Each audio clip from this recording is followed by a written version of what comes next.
We got a fun Thursday planned today. We have Dear John, as always. We'll have the Thursday touchdown. St. Brown calling out Lions fans. John, how are you? I'm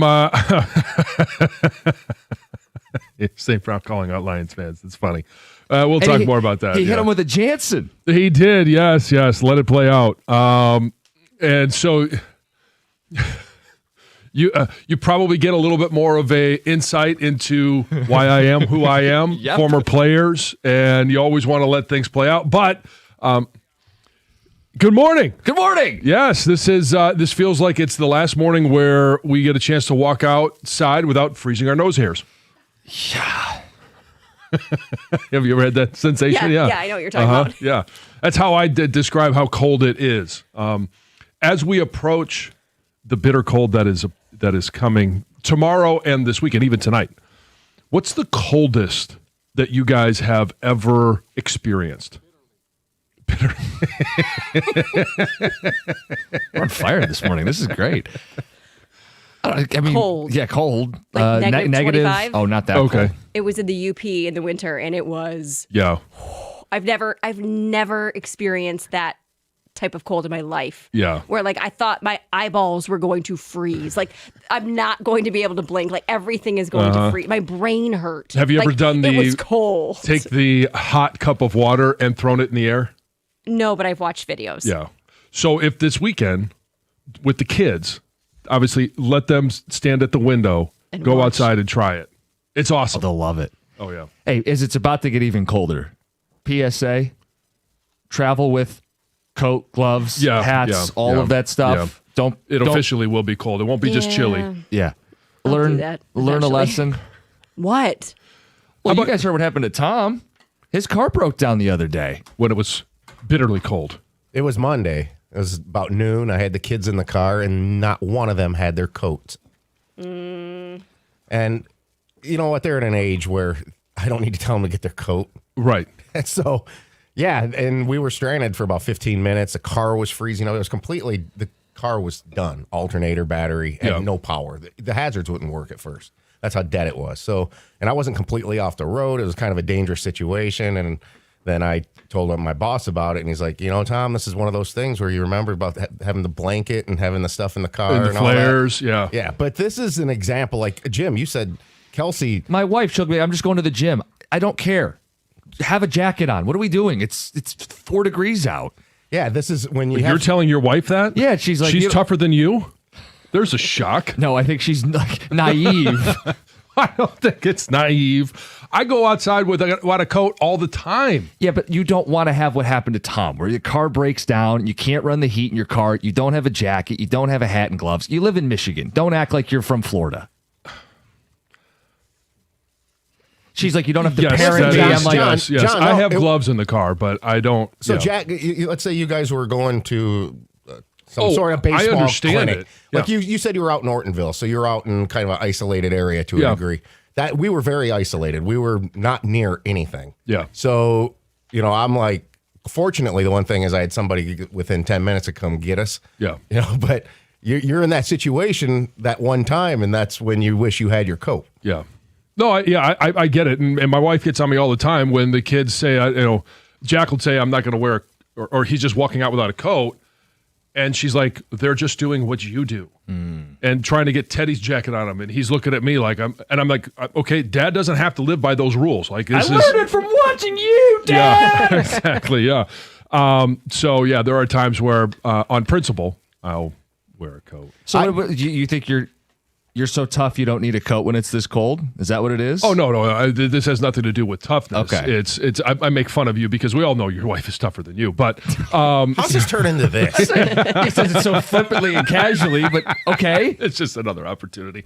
So I asked the initial question to you guys. What's the coldest weather you've experienced? Well, one day coming in here during the vortex back in like 14, 15, Yeah. my car said minus 21 when I got in it Yeah. at the house. Yeah. That's insane. Yeah. Minus, but single digits. I don't think I've been in minus 20. Yeah. The coldest. And now we're all looking at our trucks or cars. Golf carts even. Yeah, golf carts even, yes. And it's hard to tell how accurate they are at times. I was ice fishing on Lake of the Woods up in northern Minnesota. And when we left the cabin that we were staying in, it was minus 25. When we got out, 12 miles out onto the lake, it was minus 32. And no. it was one of those too, because I was my truck at the time was a diesel, so I had to leave it running all day long, or else it would have frozen up. And it was, as Harbaugh would say, bitter. So you mentioned the snot freezing. Yeah, Do you enjoy that feeling?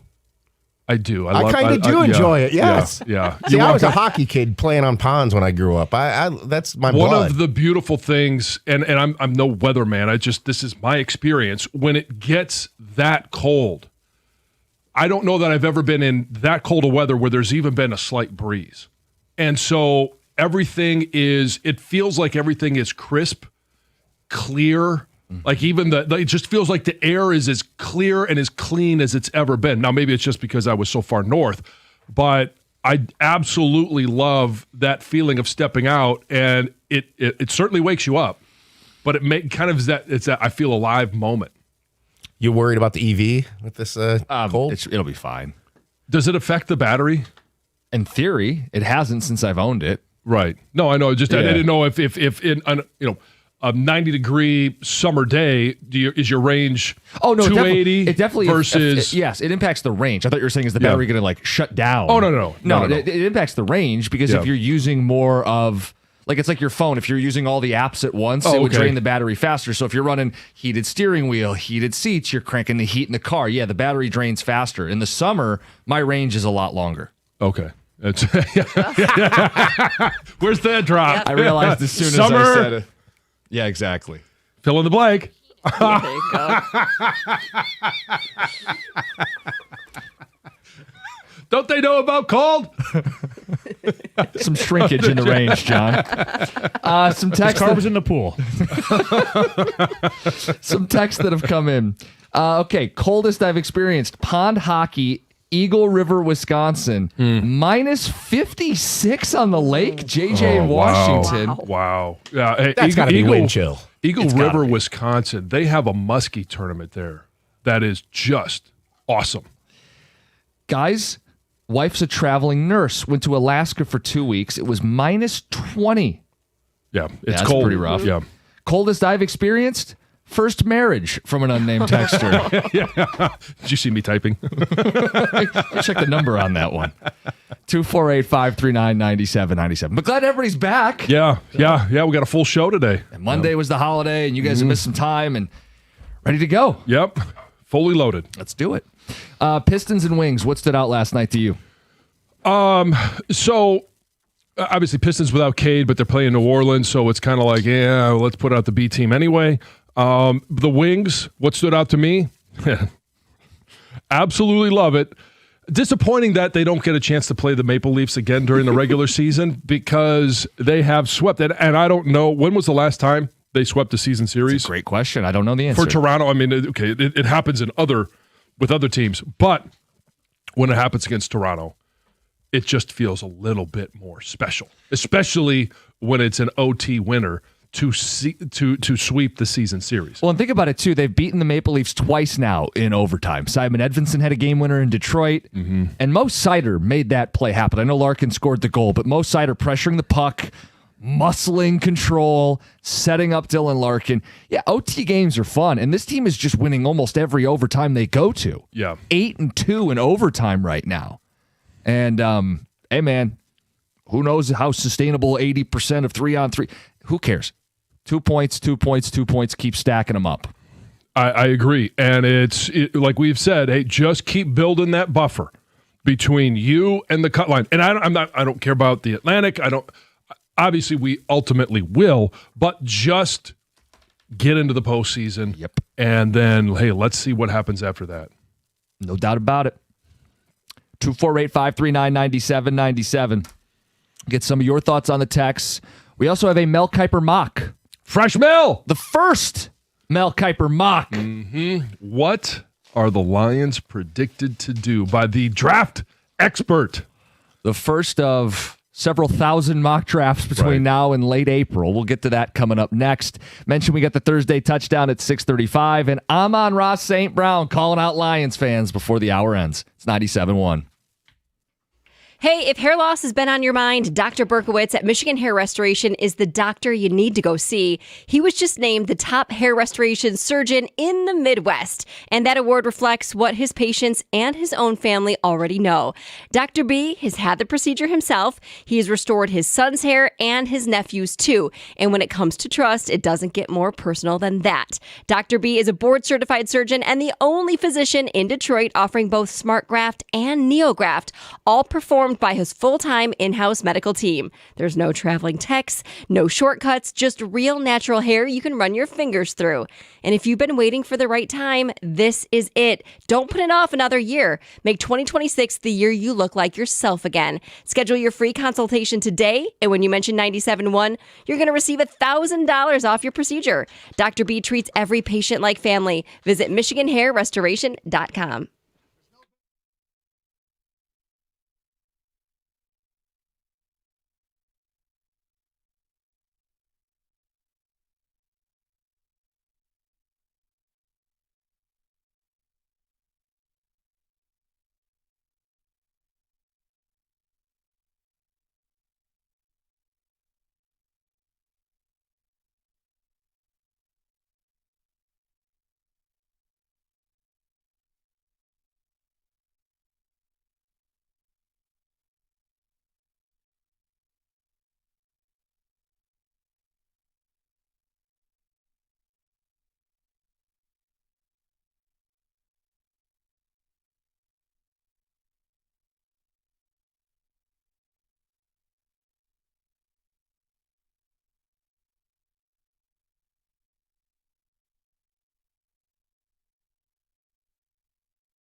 Detroit. Ken Cal on the call. Season sweep of the Maple Leafs. Mo Seider is a beast, Ticket Texter says. I'll agree with that. He was great. And how about this one? John Gibson playing his way into a Vezina convo. We haven't had a goalie play this well since Jimmy Howard, Nick in Ortonville. Yep. He's been standing on his head since the start of December. Well, and that's the big question that we've been talking about is not necessarily how does the team play after the Olympic break, but you got a goalie that's in a great rhythm right now. He's seeing the puck. He's reacting well. What does the layoff do? Does it start over from zero? Look, they're 18-5 and something since the start of December. They're unbelievably hot. Yeah. They're not going to play this way until the end of April.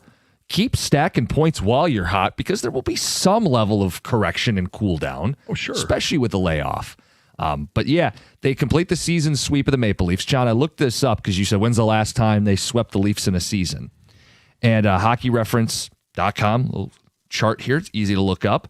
The last time would be 2010, but it was a one-game series. Okay. Well. So if we go back and look for when's a season where they played the Leafs more than once and swept them, you got to go back to 02-03.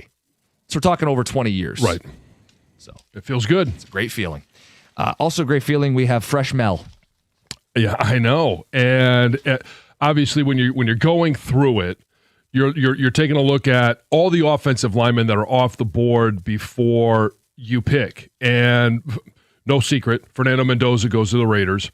And then the guy that I want, which is why I don't think he'll be there at 17, is Maui Noa, the offensive tackle from Miami. I think it is an absolute perfect fit. And if they were to trade up as far as they've got to go to get him, I would be 100% okay with it. But he goes to Arizona with the number 3 overall pick. And I don't know if they even have enough to be able to jump up that high. The tackle from Utah, Spencer Fanau, goes to the Cleveland Browns at number 6. You keep scrolling down, and I think that was the only other offensive lineman that was taken before the Lions are on the clock at 17. And who do the Lions pick, John? They take Vega Iona from Penn State, the guard, which I wouldn't hate this either. I think the bigger need is I would like to see them address the guard position in free agency. If they don't, this would be a great, hey, you got Ratledge on one side, you got Iona on the other side, and hey, for the next 10 years, you've got both guards taken care of. And if they go out in free agency, address the center position, now all of a sudden I'm starting to think, okay, we can figure out the tackle position. This is what Mel writes. Detroit took guard Tate Ratledge in the second round of the 25 draft, but there are still issues on the interior. They were 31st in pass block win rate, and with all their skill on offense, that has to be fixed. While taking a guard in the first round isn't the most exciting pick, this player is extremely talented. Goff would appreciate the ability to sustain blocks, and he hasn't given up a sack since 2023, talking about this Penn State guard. Jahmyr Gibbs and David Montgomery would love the way he gets to the second level and moves defenders for rushing lanes. Yeah, and so the whole hasn't given up a sack since 2023. There have not been great pass rushers in the Big Ten. In the interior. And he did play against, 2 years ago or 3 years ago. I don't know if he would have been starting at the time with Kenneth Grant, Mason Graham on the interior of the offensive line for Michigan or defensive line for Michigan. But in large part, there hasn't been great competition. So I don't necessarily read too much into that other than the fact that when I watch him, and I'm going to do a deeper dive into most of the offensive line that are going to be going in the first round this weekend in terms of film study, what I've seen from him, really good lateral movement. And he's big, he's stout, but he in a phone booth, and that's what a guard plays in, is, hey, 2 steps right, 2 steps left, being able to move forward and back. In a phone booth, he moves extremely well. I sent you something yesterday. There's a breakdown of Petzing's run schemes. Yes. And you could interpret this a lot better, but it sure seems like they're going to run a lot of those gap schemes. And how important is guard play when you're going to be running those gap schemes? Oh, it's tremendous. I mean, you've got to be able to get, movement at the point of attack. So if he's left guard, you're running that, either a counter or a power or whatever it is to the left. You've got to be able to get movement on the nose or the 3 technique. Yeah, this was the breakdown. This was 2024 Cardinals when they were top 10 offense, and the offense was humming as it was supposed to, and they were second in the league in yards per carry. They ran power 22.6% of the time, the most in football. Mm-hmm. They ran duo blocks 27% of the time, second most in football. Yeah. So, yeah, it would make sense that if they're going to get back to bully ball with this offensive coordinator hire, they're going to be going offensive line in the first round. Guard is this pick in Mel's mock. There are 5 tackles that go in the first.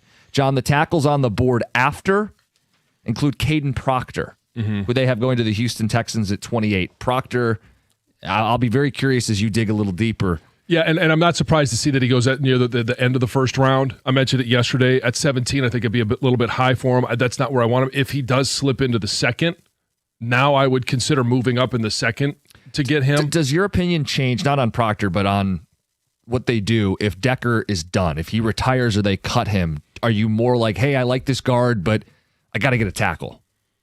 Again, without knowing what they're going to do in free agency or in trades. Like, because we saw the, and I'm drawing a blank on his name, the tackle for Houston get traded to Washington last year. So those are available, especially before free agency, shortly after free agency, before you get to the draft, where everybody wants to know, hey, what are our targets? What's our roster look like before we start looking at some rookies? Got the Thursday touchdown coming up at 6:35. Amon-Ra St. Brown says, let it play out, and calls out some Lions fans. We'll get to that at the end of the hour. Heather, you got exploding trees in the news? Oh, look out. I do have some exploding trees in the news. So this news is brought to you by Gardner White. First, let me talk about the weather, okay? So the coldest air in years is heading our way. We've all heard about it. Yeah. You see it in the news everywhere you go. When you go on your phone, those are the first news articles that pop up. But the Arctic air is going to start basically showing up today. Temperatures are going to begin to fall. And then on Friday, let's see, we'll have a combination of near zero and below zero temperatures, along with 10 to 20 mile per hour winds. And the wind chill will be the coldest on Friday. So lower Michigan will have wind chills between -15 and -30 degrees, which they say can cause frostbite in just a few minutes. That's why you need to be prepared with coats and gloves and Scarves. Yeah. scarves, hats, Body boots, suits. things. Latex suits. Be careful. I don't know if you're pulled over. I don't it think could be Tom was kinda here when weird. we heard about the latex bodysuit.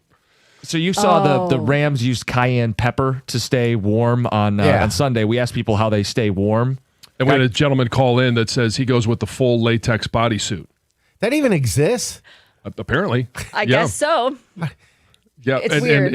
And Heather honestly looked it up. I would love to actually look at your search. I just searched latex socks because I thought for me, my feet get cold first. So let's just look at socks, not the whole latex suit. Yeah. But a lot of fetish use came up. No use for keeping you warm, but He didn't let us know if the ball gag came included or not. Oh, boy. Do you double up socks, Heather, sometimes? I don't. I don't like- know if that really helps. Yes, it does. Well, it does. obviously, Think? I just wear like the good wool socks. I'll use the real thin sanitary socks, and then I'll put another pair of socks on top. No, I haven't. But I did confess that I've bought in like the electric socks, like that have a battery pack. Oh, my God. I don't even know that exists. Like, Yes. Oh yeah, they're great. Yeah, they are. I only used them when I was skiing in that negative 20 degree weather up north. Anyway, where did I leave off? Oh, in the UP, the wind chills, -35 to -40 degrees.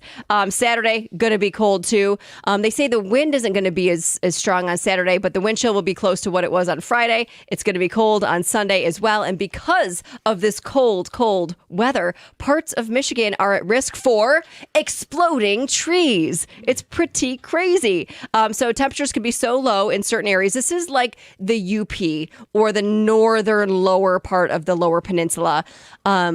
Could experience exploding trees. The trees itself don't actually like blow up. They're not really exploding. They're splitting apart in the extreme cold, but the sound that they make sounds like a gunshot or something exploding. Also risk for falling branches, things like that. So exploding wood? I guess Yes. you could say that. Uh-huh. Yeah. Yes, you could say that. Yep. A 3-year-old child, you guys, is recovering in the hospital after police say he shot himself with an unsecured gun that he found in his Warren home. So Tuesday night, police were called to the hospital after the boy's mother brought him in with a gunshot wound to his hand. And police say that the child found this gun inside their apartment and accidentally shot himself. And he did suffer some serious injuries, but he is going to survive, which is what you want to hear.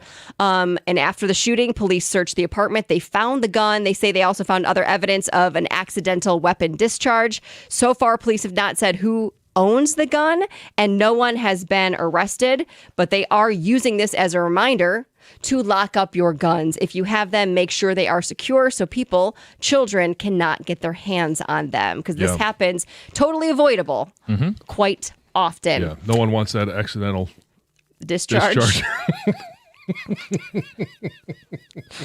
Can we do this all day? A Macomb County roundabout has been deemed the state's most dangerous. So according to a study from Michigan Auto Law in Farmington Hills, the roundabout at 18 and a half and Van Dyke in Sterling Heights tops the list of the firm's 10 most dangerous roundabouts in Michigan. Are you guys familiar with this particular roundabout? I am. I am as well. It's one of the larger roundabouts, right? Yeah. It's multiple lanes. And if people don't know how to use one, I can understand why this one is a little bit more risky. But apparently this particular roundabout reported 162 crashes and 12 injuries in 2024. And that's up 20% from 135 crashes in 2023. And there's a whole list. You can see them. Most of them are in the Metro Detroit area. What's confusing about roundabouts for people? I don't know. It's Traffic goes one way. I think it is the one. I agree. I love a roundabout when you know how to use one. Yeah. I think it's the one with multiple lanes, and then people end up in the wrong lane, and they're like, panic. wait, I don't want to get off here. I need to keep going around. And then they're stopping subtly or trying to, I don't know. I don't know. Tony getting stuck in the roundabout. It just keeps going round and round and round. Yeah. There's one at 5 at Pontiac Trail it's got like 3 lanes that enter the roundabout. Is that one on could there? be on there. Well, they say Martin Parkway in North Pontiac Trail. Is that it? That's where it number turns 2. into- Yes. okay, yeah. That had 151 total crashes and 9 injuries. I've been on that one right up there. where I've been in the middle lane and somebody from the center lane tries to make the exit, Yes. and you're just like, really? What, like, come on. People. Well, here's my question is, before you enter the roundabout, in the lanes, do they have the directions like painted on the street? Well, they have They them painted should, on the and the street, but signs. they also have the signs. Should be idiot proof. Yeah. Emphasis on should be. That's Heather with the news. Thursday touchdown is next. 97.1. Winter means snow. It means icy roads. It also means drivers that don't know how to operate roundabouts. Serious car accidents. When you're in a car accident, call Lawrence Cagey and he'll make sure you and your loved ones get paid big for the injuries. Cagey's uniquely qualified to fight for you if you're injured in a car accident. Cagey's won more than $100 million for his clients, and he'll win big for you. Cagey will make the driver that hit you accountable, and he'll fight their insurance company to get you every dollar you deserve. 877-KG-CARES. Put it in your phone. 877-KG-CARES. That's K-A-J-Y, KGCares.com.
College football season is done. We got championship weekend coming up. It's the Thursday touchdown.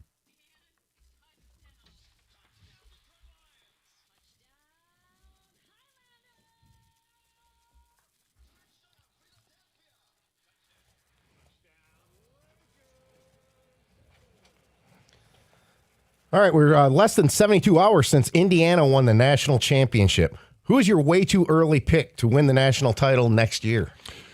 Well, I'm kind of in between two teams, but I'm going to go with Oregon. And I'm going to go with Oregon because of, one, Dan Lanning. I think he's a tremendous coach, and I know that losing this year is going to motivate him to be even better next year, but it's Dante Moore. The interview that he did, we talked about it last week, about coming back for another season to continue to develop. He's one of the best quarterbacks. He would have been a number 2 overall pick this year. I think they are set up. And if for some reason he were to be hurt, what happens if your quarterback gets hurt, your team goes downhill? No, at some point during the season, I don't know when it'll be because of the ACL injury, but they'll have Raiola to be able to come in and get them through an injured Moore if that happens.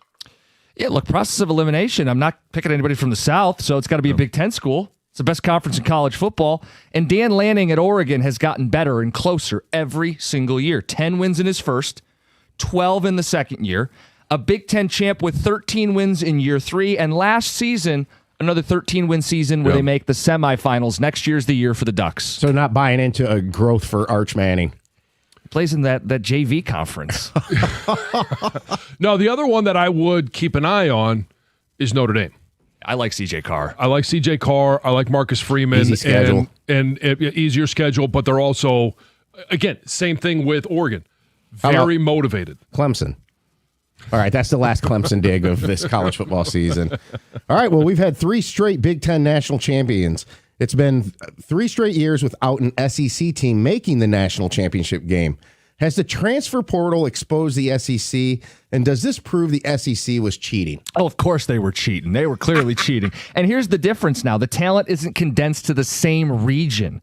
I think with the portal, with NIL, the talent is spread out, and we see it for what it is. I don't think it proves anything. I think we all have our assumptions about what was going on in the SEC, but it doesn't prove anything. What I will say, though, is it does prove that a lot of the Big Ten schools simply have more and bigger donors than they do in the SEC, and there's an influx of cash that is going to the NIL and collectives for Big Ten schools. The Lions ended their season with a winning record, but no playoff appearance. Do you feel better or worse about the Lions season after watching 2 rounds of the NFL playoffs? Worse. I mean, I keep feeling worse and worse because, as we said going into it, it's a wide open field. All you got to do is get in this year. And look at New England. They played the worst schedule throughout the regular season, and now they're in the AFC Championship game playing against a quarterback that hasn't thrown a pass in 3 years. And, I mean, it makes me a little bit angry. Not that it would have been that way in the NFC, but it's wide open. Yeah, when I looked at this question, I thought, well, yeah, I feel worse. It's wide open, and I'm wondering who would say better. Is the argument you feel better that, well, nobody's dominant and you're not that far away? No, I feel worse. Well, I think you're dismissing maybe the Seahawks and Rams dominance. I mean, it's clear to me that the Lions wouldn't have beaten either one of them. Not saying I feel better. I do agree with you with that, too. Maybe it was a stupid question. All right. The Buffalo Bills exited the playoffs in heartbreaking fashion again. Who has it worse as an NFL fan base? The Bills, the Lions, the Browns, or someone else? Better to have loved and lost than never love at all. The Bills have made the Super Bowl. The Lions have made some conference championships. For Cleveland, in a 30-year span, they got 2 playoff wins and no conference title appearance. They lost a team that would go on to win the Super Bowl. It's Cleveland. Yeah, ditto. It's Cleveland. There's no question about it. They lost football. They had no NFL team in Cleveland. And on top of that, even if they have, it's been a dumpster fire of a franchise. I think you can make a good case for the Bills, though, how tortured they've been. It's been 32 years since they've been to a Super Bowl. Boo-hoo. They had the Music City Miracle happen to them, which still is quite possibly the worst NFL playoff loss to ever take in your life. I guess maybe the Falcons blowing a 28-3 lead. in the Super Bowl. Exactly. All right, throughout the Broncos quarterback situation, and Sam Darnold is the worst remaining quarterback in the playoffs. Who is the worst quarterback to ever win a Super Bowl? It's not even close. It's Trent Dilfer. And the only reason they won was because of a historic defense. And when you look at the numbers that he had just in the postseason, his completion percentage was 47%. Touchdowns, 2 to only 1 interception. Now, he was a game manager, and the part of the reason why they were able to win it was because he didn't turn the ball over a lot. But in that game, he was 12 of 25, 153 yards, 1 touchdown, and he fumbled the ball. They cut him after he was the Super Bowl champ. They cut their starting quarterback. So, John, you did the obvious answer. It's a really good one. Their defense only gave up 23 points that entire postseason. In the Super Bowl itself, he didn't need to do anything because they got a pick 6 and 2 special teams touchdowns. The only other name I would bring up, not Peyton Manning, but the ghost of Peyton Manning might be the worst quarterback we've seen in a Super Bowl. I'm talking about his last game where he could barely put a football for a first down. He threw for 141 yards and a pick. That wasn't Peyton Manning. That was the ghost of Peyton Manning. Yeah, he was pretty rough, but I come on. Yeah, it's got to be Dilfer, although I do wonder about the Foles case. I know he played well in that Super Bowl, but seriously. What about Jeff Hofstetler? Yeah, another one. That's Valenti's boy. All right, I think you can make the case that you could root against any remaining playoff team. What team and individual do you not want to see hoist the Lombardi Trophy? Patriots. You can't go from Brady to May. You have to suffer longer than this. This is ridiculous if they walk into another elite quarterback. Well, I already talked about the fact that they had the easiest schedule. Now they're going to play the Denver Broncos without Bo Nix. Not that Bo Nix was a world beater, but, I mean, Jarrett Stidham. It is a crime. Well, it is, but that's not the one. I would be fine with that. It's a great story, and whatever if New England wins it. But it's Sean McVay. Like, I just can't take him winning another one. I know he's a great coach. This has nothing to do with him as a play caller, as a coach. All right, great. It's just like I could talk about, I don't like LeBron James, but he is the second best, or he's at least top 5 in NBA history. But Sean McVay, I just can't stand looking at him. We discussed this a few weeks ago, I think, and I have come to respect him, even though he's got a punchable face. You know, and John, sometimes you got to let the hate go for the respect. Like, I learned that with Michael Jordan. It took me about 7 years after he retired to kind of just say, okay, this guy's the best ever. Because eventually the respect has to outweigh it. By the way, Stidham, if he were to win it, does he replace Dilfer? Yeah, probably. Possibly, but let's see how he plays. Yeah. All right, you guys are going to like this. Former NFL sideline reporter Michelle Tafoya announced she is running for the vacated Senate seat in Minnesota. What NFL media member do you think would make the best politician? I think this one's easy. Chris Collinsworth. First of all, just get him off the broadcast. Give Mike Tirico a new partner, somebody that I actually want to hear and listen to. So some of it is just, hey, go do something else. But every time his lips move, it irritates me, just like most politicians. So I think he'd be a perfect fit. Put a lot of thought into this, and I initially thought Strahan, but if he can't fix the gap in his teeth, how can he fix the divide in our country? So I ruled him out. You're welcome, by the way. Tony Romo blows a lot of hot air. It feels like he would be qualified based on that alone. But if you want like a serious, thoughtful person, how about Greg Olson? Okay, yeah. I don't know if I could see that one. Okay. I feel like he's like a regular person who's... Right, which means he won't get into politics. Yeah, but wouldn't you want better politicians? We all want better politicians. What about Jim Nantz? Hello, friends. He seems like he could be the leader that we need, you know? A great unifier. I think he lives in California, though, John. Yeah. Uh-oh. People's Republic. And that is your Thursday touchdown. It's 97.1.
Oh, Amon-Ra St. Brown hitting everybody with a classic John Jansen.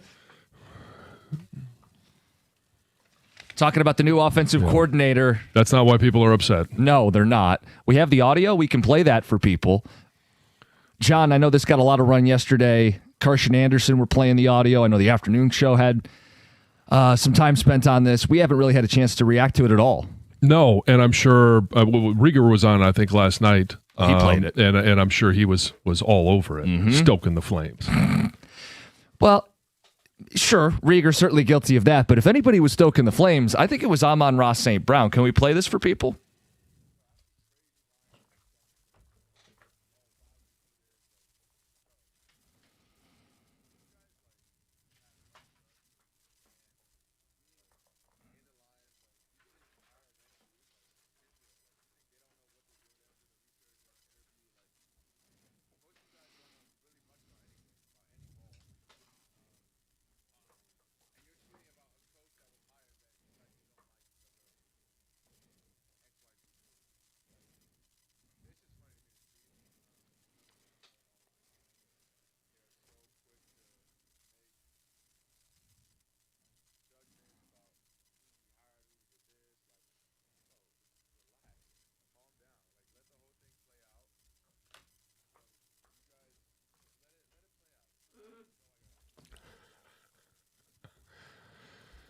Yeah, a bunch of dum-dums. Why don't you just let it play out? Why don't you trust Dan? So, okay, we'll start with the first part of that in regards to trusting Dan. Now, we can point out Dan has botched 2 of his 3 offensive coordinator hires, right? Right. Anthony Lynn, not a great hire. He took over play calling. And then you hit a home run with Ben Johnson. And then, obviously, John Morton, who, after, 8, 9 games, Dan takes over play calling again. So, by the way, speaking of John Morton, a hire that Amon-Ra defended a year ago, saying John Morton knows ball. He may. And there's a lot of people that know ball. There's a difference between knowing ball and being able to call plays on Sunday. Here was a quote from St. Brown last summer. It's not like we're going from Ben and AG to coaches that don't know anything. Don't act like we're bringing in a scrub. These coaches know ball. I'm sorry, if it's the same thing you said last year and it didn't work out, you can't be mad at Lions fans. So the trust in your head coach. Now, do we know? We weren't sitting in all those interviews. Don't know what Mike McDaniel sounded like, looked like, presented himself like in the interview with Dan Campbell. Anyone else that was interviewed have no idea how those interviews went. And so when you say hey, we don't know, you're right. We don't know what went in those conversations. We're not sure what the criteria Dan was looking for other than good, right? That's what we're going off of. But it does, you do have to earn trust. And when you have one in Ben Johnson that hit, all right, you get a little bit of credibility, you get a little bit of trust. But when you miss on the other 2, it starts to whittle away at it. And then to come out and say, Lions fans don't know much about anything, any ball. Like that to me, because you could hear his brother. Did you hear his brother in there? As soon as he says it, if you watch the clip on social media, I would encourage people to do that. Watch the clip because you can see his brother a little bit shocked. Like, whoa. Yeah, he says, whoa, what, and then all of a sudden, said that. Amon-Ra St. Brown sees his reaction and then instantly backtracks and says, oh, but I love all Lions fans. So let's play it again, and maybe you can hear the backpedaling in real time.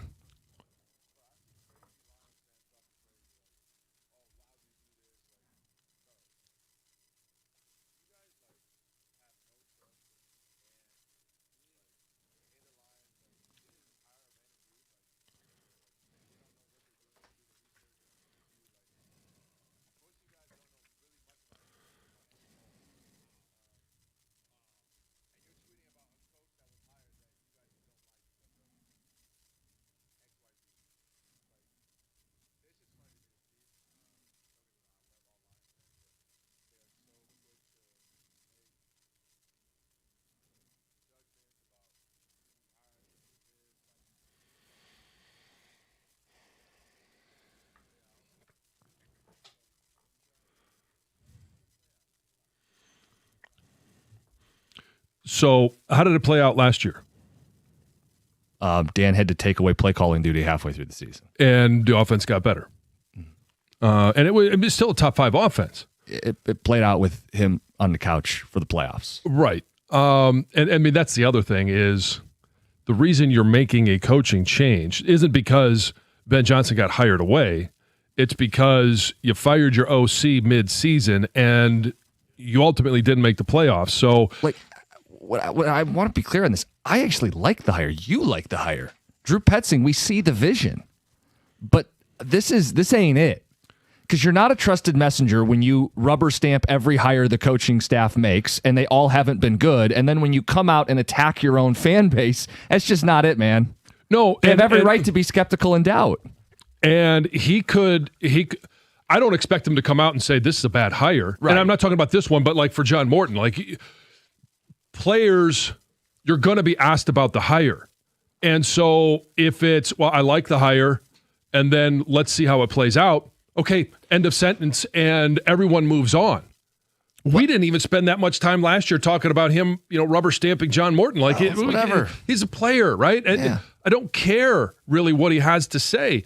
But then to take a shot at Lions fans, and I'm not mad. I just was really surprised that he went there. You know what this sounds like to me? That he's still in the honeymoon phase. Remember when we declared the honeymoon's over for the Lions back in December, and this regime that now it's time to get down to dirty. That it's time to start questioning some things. Your head coach is 1 for what 3? Yeah. And OC hires, that's less than 50%. We can have doubt. Well, I don't necessarily see it as he's still in the honeymoon phase. I see it as they're overconfident, or he's overconfident. They And haven't you would done think, it. well, you would think that would have been beaten out of you a little bit after this season. And I Precisely. and it's okay. This is boiling it down to its bare minimum, but scoreboard. You haven't done anything in almost 2 full calendar years. You've gone backwards. you Like the guys- bottom line is the playoffs. It's not this 15-2 thing. And last year they got a little bit of, free reign because of the injuries and stuff. But this year it's like you're going backwards. I know you guys didn't like when we talked about it earlier in the year, but it's the same thing of why would anybody doubt us? Well, It's Jared Goff. It's St. Brown. It's Aiden talking about officials. Like, guys, it's got to get drilled in their head. You're not untouchable. You're not as good as you think you are. Shut up, figure it out, and stop blaming fans or yelling at fans. and go back to the 200 balls out of the jugs machine every day, because he is still one of the top receivers in the NFL. There's no question about it.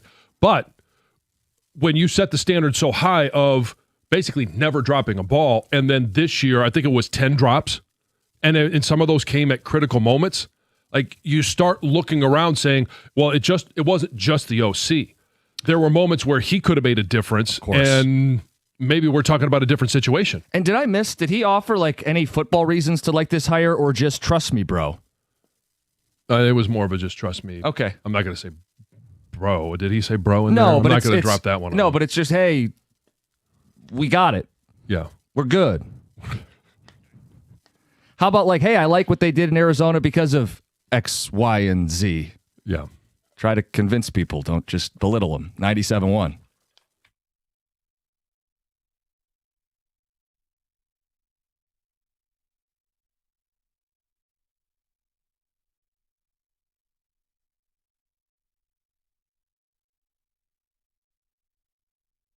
The Red Wings continue to own Canada with another 2-1 overtime road win last night against the Maple Leafs. The Wings not only sweep the series against their division foe from across the border, but Detroit moves to 12-2 this season against Canadian teams. Last night, Dylan Larkin was the hero for Detroit as he scored in overtime for the 3rd time this year. While Larkin found the back of the net, the play was set up by defenseman Mo Seider, as Todd McClellan detailed the impressive takeaway in overtime after the game.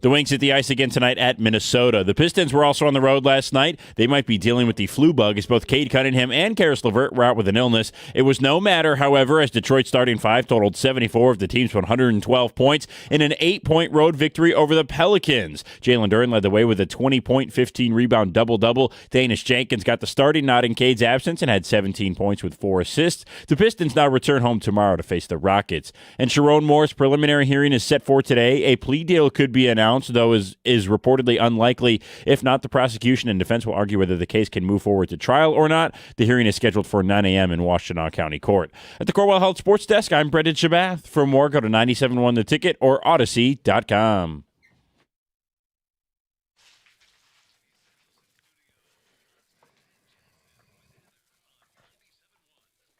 Amon-Ra St. Brown calls out the fans. Says, you don't know ball. Trust Dan. Let it play out. Some of the response, 248-539-9797. St. Brown needs to get rid of that podcast. He didn't know ball last season with all his drops. That's Dave in Royal Oak. We also don't know. There's a lot of unknowns going on. And I know I mentioned the drops that he had this year.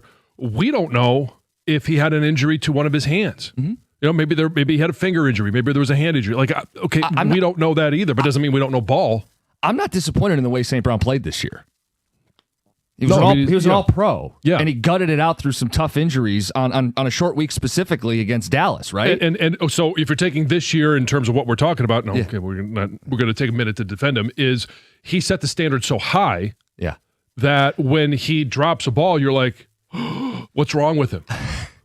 No, I don't have an issue with his performance. I just think, like I said with Goff, be careful going at fans. Be careful being high and mighty and saying that we're right and fans are wrong and you don't know what you're talking about.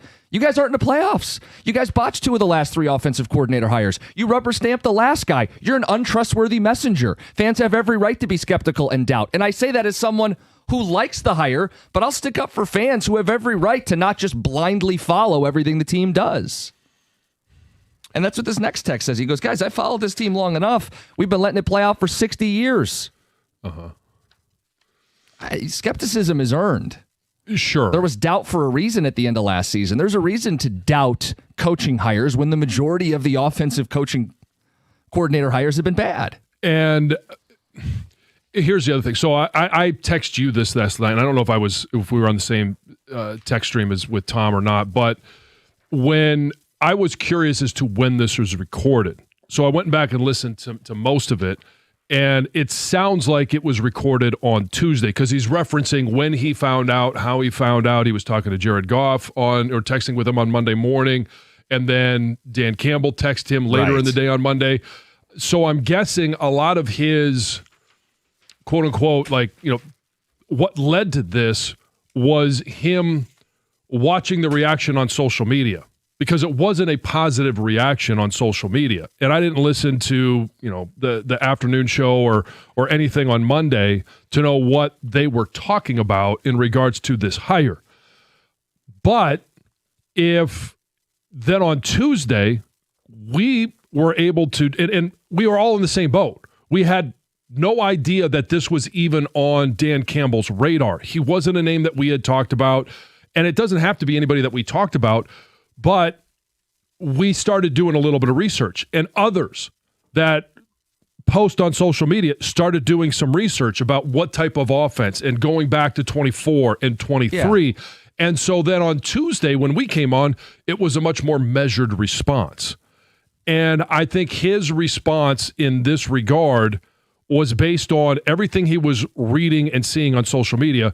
And I would just caution him, don't always react to social media because it's not always the most positive reactions. Is that fair to say? It's incredibly fair to say. And to your point, within 24 hours, it did feel like there was a cooling off that took place. Yeah. We talked about it. Our initial reaction versus even an hour or two later or the next morning.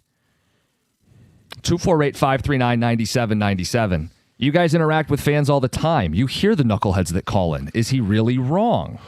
Another says he's right. The vast majority of Lions fans don't know ball. Another fan says he hit the nail on the head. Guys, I 100% agree with St. Brown. Fans in this town are critical of every single thing. This is the same station and fans who wanted to get rid of Cade 2 years ago. Matt in the car. Now, you might be thinking of one show and one host. Yeah, I don't know. Because the station didn't want to kick Cade off this team. No. We were racing to pay this guy as soon as he was eligible for the max. Now, maybe Valeni entertained a trade to the Spurs, but that's not the radio station. Yeah. So here's all I would say is he's put himself in a precarious position just by having this podcast. And I know that there's a lot of people that like hearing what's going on during the regular season. They like the banter between him and his brother back and forth. That's great. That's fine. And it should be for entertainment purposes. But then you start taking shots at fans, and it has nothing to do whether he's right or wrong. I do think that there is a measure of, there's a lot of people that are commenting that didn't understand the hire, weren't willing to do the research, and they just were, I don't know the name, so I'm not going to like the hire. Right. And so for those, you don't know what you're talking about. Right, but I could also say St. Brown doesn't know what he's talking about. Just because he plays football doesn't mean he knows Drew Petzing. He's only defending the hire because he has a Lions logo on his paycheck. He has no experience with Drew. He has no expertise in the matter of how this offense is going to work, and he didn't offer any. No, he didn't. There were no football offers in there. Like, you know ball, so break down ball. That's why you have your podcast, right, is to entertain and inform and present. Don't just badmouth the fans. Show them the errors of their ways. Here's what I heard about this guy. Here's who I know who's been in his offense that talked him up to me. Here's what I like when I flip on the tape. Here's something I noticed about Arizona. If you're not going to do that, then you're playing in the same sandbox we are, dude. Well, okay, so in regards to knowing an individual, but knowing ball, I think we can all admit that he knows played football. the game. Does he know offensive coordinator mechanics and hires? No, because and so in going back and listening to the podcast, we ask this question all the time in regards to should Jared Goff be in these conversations of hiring an offensive coordinator along with Dan Campbell? Yes, you would want input. He's not going to make the hire. He's not going to say yes or no, or you ask your opinion, and Jared Goff could say, yeah, I think this is a guy I could work with, or I think there's going to be challenges. You want him to be honest, but it's ultimately Dan Campbell's hire. In listening to the podcast, it doesn't sound like Amon-Ra St. Brown was consulted on that at all. So not having been in those interviews, not having a conversation with Drew Petzing, or not having a conversation with Dan Campbell about the hire, then you're kind of in the same boat that we are of go and do a little bit of research and give some facts as to this is why I like the hire. And talk about the personnel groups, talk about the running, talk about his pass. I mention this all the time about a sophisticated pass game. Like, give us some details there. Yeah, what if he was like, man, I like how they got Michael Wilson going late in the season and some of the routes that they designed. I love how Trey McBride looked in this offense. My guy Sam Laporta should be licking his chops right now. Like, rather than just say, why don't you trust Dan? I don't know, because he botched 2 of the last 3 offensive coordinator hires. Yeah, I mean, that's all a part of it. So we went and did some research. I mentioned I had called to some, people in NFL organizations like, okay, what's the behind the scenes sentiment about Drew Petzing? And what I got back was he's a brilliant offensive mind, and I think you're going to like him. I think one of the big things here is just how drastic the difference is in the quarterback that he had. Mm-hmm. You're going from Kyler Murray, where you have to design passing plays that he can get the ball through the window because he's so short and can get everything. See, think about you. They have to think about that kind of thing with him. Versus Jared Goff, he's 6'5", and he's a statue, though. Yeah, but on the flip side of that too is you always want to create passing lanes. I know. And we talked about it this year, like the amount of balls that Jared Goff got batted down this year. I don't know what the number is compared to last year, but it felt like at critical moments, and maybe it was just because it was at critical moments, but it was higher than normal. And some of that is the lack of pass protection. He was also sacked more than... Well, especially in the divisional games that they lost against Minnesota. They're coached up to... That's the thing. The division caught them, and they've been coached up to play. How do you play against the Lions? They've been doing the same thing relatively for 3 years. I guess if I could put it this way, I like the hire. But I didn't like the lack of humility from St. Brown. This team needed to be humbled with how the season went. And for Jared Goff to say, I don't know why people would be, I hate that people are doubting us, St. Brown, my fans don't know ball. How about a little humility? We got to get this right. Here's some football reasons I like the guy. I get why fans are skeptical right now. The lack of humility when you should have been humbled this season, I think that rings true. Yeah, I agree. And I'm not going to make more of this than what it is. I'm not mad. I was just a little bit more surprised when I heard the audio that he took a shot at Lions fans, because Lions fans are the ones that pay his salary. Right. Ultimately, Yes. Well, part of it, because and by the way, but if you don't watch TV, there's no TV contracts. Right. And by the way, have supported him. They wear his jersey. Yeah. They stick up for this team. They've shown up. They've shown out. They've been a complete loyal, devoted fan base. Let's get to Adam in Clarkston. Adam, you're on 97.1. Hey guys, how you doing this morning? Good. So I listened to this on the afternoon show on the way home yesterday, and now I'm listening to it this morning. I'm a Lions fan. Feel like I know a little bit of ball. I don't have a problem with what he said. He's in the building every day. He's around those guys every day. He's probably talked to guys around the league as well. There's probably a lot of trolls that were out on social media. I think that's who he's referring to. They all wanted Mike McDaniel because that's the shiny thing, but they didn't get him, so now they're all upset. I don't have a problem with him calling it out. And, going back to Coach, what you're saying about these guys need to be humbled a little bit. These are top-of-the-line athletes. John, I'm sure you were the same way when you were playing. You have a little bit of arrogance to you. And, yeah, you had a bad year, but you're not going to be all humble about it. You're going to have an arrogance like, hey, we're going to be back, we're going to play, and we're going to be ready to go. So I don't have a problem with anything he said. I think it's fine. Should he have given maybe some more context? Okay. But I'm totally fine with it. And, I've listened to it for 2 segments now, last night and this morning, and I'm fine with it. Hey, to each their own. I'm not saying it should ruin your Yeah. day or make you sour on him as a player. He's a hell of a player, and I'm happy he's on this team. And I mean, yeah, you understand that you're doing something that's very rare. Like Amon-Ra St. Brown is not just doing something that's rare in terms of playing in the NFL, but he is doing it at an extremely elite level. Not questioning that. He should have some arrogance about what he can do on the football field. No, I know. But there also needs to be a measure of, I don't expect fans to know. Right. I don't expect them to know what I know. And so I'm not going to, I think it's kind of understood. I'm just not going to take shots at the fans. Yeah, I just think, too, some of this is if you came out last summer and said we didn't bring in a scrub, these coaches no ball, you stuck up for your last offensive coordinator, your endorsement means nothing. It rings hollow. You would do this no matter who they hired. Let's get one more call in. Tony, you're next. You're at 97.1. Hey, good morning, guys. Love your show. Thanks, Tony. I just feel like there's a big difference between a podcast and an interview. I listen to their podcast every single week, and every single week they kind of make fun of each other for not knowing ball, or they know ball more than the other guy. I just feel like he did talk. He did mention that he had a conversation with his coach earlier in the day. I just think it's kind of taken a little bit out of perspective, I guess, if you will. I think it's been made more of a big deal than what it really is, because when he said it, I kind of knew that it was going to go in this direction, to be honest with you. But so he should have known better. Yeah, I mean, that's the thing. It's kind of blown up. Well, it's blowing up because you knew it would blow up. I mean, don't blame us. You knew it was going to happen when he said it. He shouldn't have said it. It's as simple as that.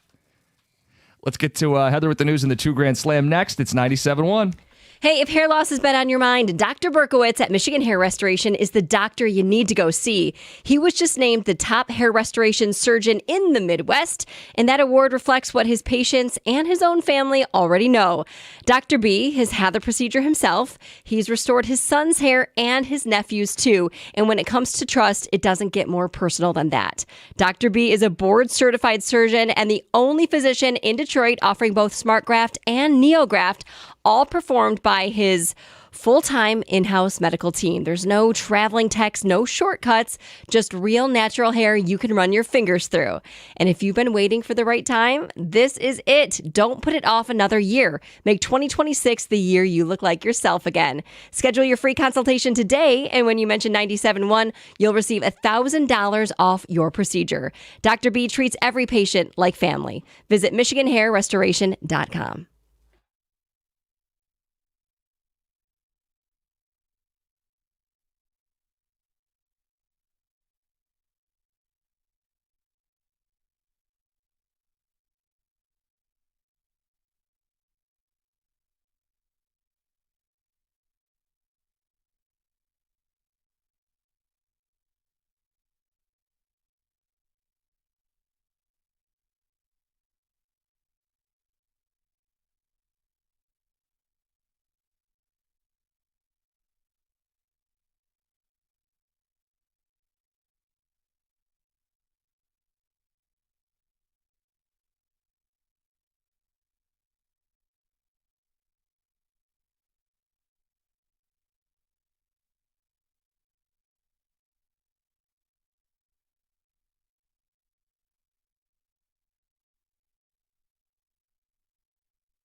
Hey, your favorite place to watch all sports, whether it's football, basketball, baseball, hockey, doesn't matter. It's at Stadium Swim, and it's located at Circa Resort and Casino.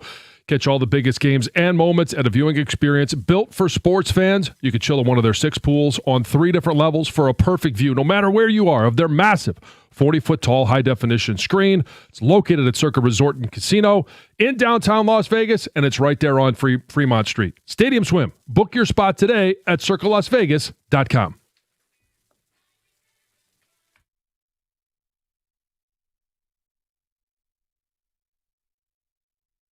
We got the 2 Grand Slam coming up, but first, Heather with the news. Yep, this news is sponsored by Gardner White. Well, Sharon Moore is expected to show up in court today, this morning at 9 a.m. for a probable cause conference before a Washtenaw County judge. So he's going to appear on criminal charges of third-degree home invasion. I mean, he's been charged with other things. This article just says the third-degree home invasion, but he is facing other charges as well. As you know, he was arrested back on December 10th. 2 days later, he was arraigned from a jail cell. We all saw that video, at least images from that moment. He was then released that same day on $25,000 bond. He was required to wear a GPS tether, also continue a mental health treatment, and obviously he's been forbidden to have any contact with that former staffer. So the hearing will be live streamed if you're interested to see what's going to happen. A plea deal could be announced, but at least one expert says that that is most likely not expected. All right. Yeah, so story that keeps going. Yes, Right around the the corner. wheels turn. another case of a child picking up an unsecured gun and getting hurt is under investigation in Metro Detroit. So, according to Warren police, a 3-year-old boy found an unsecured gun in his apartment and accidentally shot himself in the hand. The boy was taken to the hospital, remained in serious but stable condition Wednesday morning. Investigators searched the apartment. They recovered the gun and other evidence. So far, police have not said who owns the gun or also, no one has been arrested. The police department in Warren is apparently or has been working to interview another adult who may have information about what led to the shooting.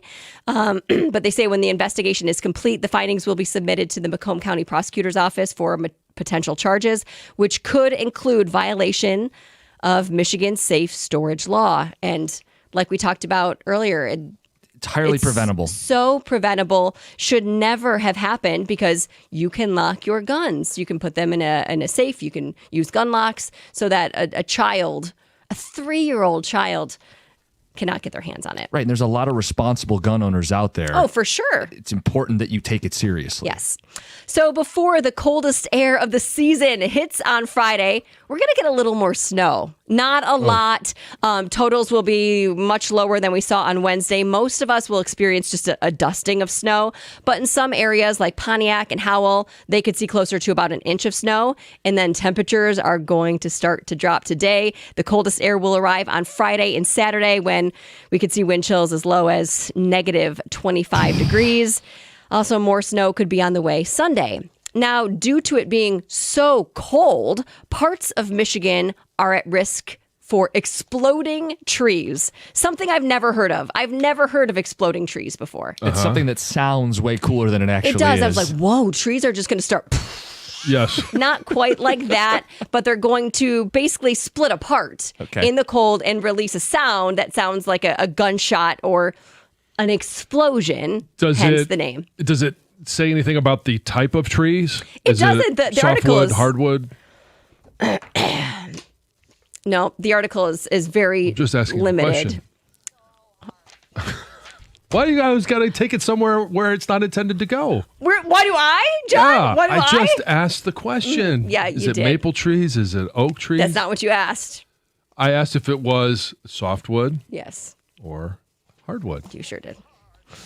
So, a former nurse at DMC Sinai Grace Hospital is now facing 5 new sexual assault charges. Wayne County Prosecutor Kim Worthy announced the new charges against 47-year-old Wilfredo Figueroa Barrios on Wednesday morning. This former nurse is already facing multiple charges for allegedly assaulting multiple patients at the hospital. The 5 new cases stem from incidents that took place in 2021, 24, and 25, and all involve females in their 20s and 30s. Worthy also believes that this man may have had more victims and is urging others to come forward. Hey, on a more fun note, if you'd like to win $2,000, give us a call now. This is your chance to play the 2 Grand Slam, 248-539-9797. Hey, this is cool. Several Michigan restaurants and chefs have been named James Beard Awards semifinalists for 2026. Yeah, I saw that. Pretty cool. And the two on here I had not heard of, so I did some little bit of research. Bar Chenin, which is located inside the Siren Hotel in downtown Detroit, was named a semifinalist for Best New Bar. It's a wine bar. Also have some cool ice cream that they serve. Ice cream. And like interesting You flavors. get a wine float? I don't know. I haven't done that much research. I just a good literally question. typed I mean, in if Google it's a and wine saw, bar that serves ice cream, you would maybe think, you hey, can. maybe I'll put a little Yeah. scoop in there. yeah, that would be good. Echelon Kitchen and Bar in Ann Arbor was named a semifinalist for Best New Restaurant. And then in the Best Chef category, in the Great Lakes category, 4 chefs from Michigan were named as semifinalists. All of them come from Barda in Detroit, Ladder 4 Wine Bar in Detroit, Modern Bird in Traverse City, and Post Boy in New Buffalo. So Cool. very cool. The finalists will be announced on March 31st. Wine floats are a thing, John. there you I just go. looked it up. So, yeah, maybe hopefully they do them. I would have. I'd try it. If they don't, you could probably make your own. Yeah. Order wine, Sure. order the ice Yeah. cream. Yeah, hints of chocolate, fudge, vanilla. Now I can actually say what I'm tasting. Getting some Yeah, I'm rocky more road of with more this. of an Yeah. ice cream expert than I am a wine expert, and be like, yeah, Can you be an ice cream sommelier? Is that a... if that position exists, I could be that guy. It's time for the 2 Grand Slam.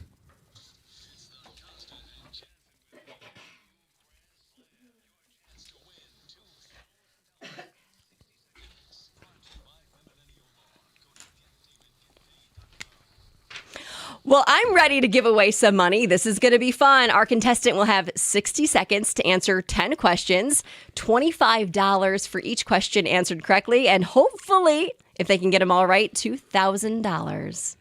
John in Davidson, you're on 97.1. Hello.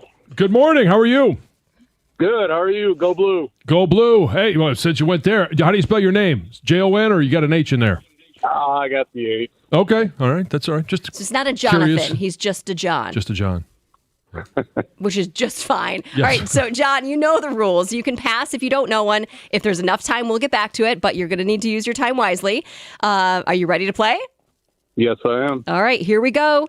Who wears jersey number 23 for the Detroit Pistons?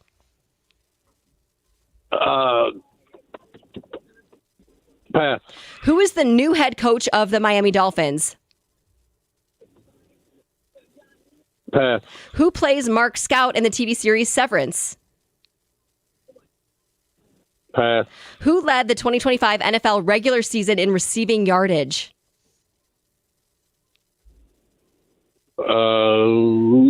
Pass. Halifax is located in this Canadian province.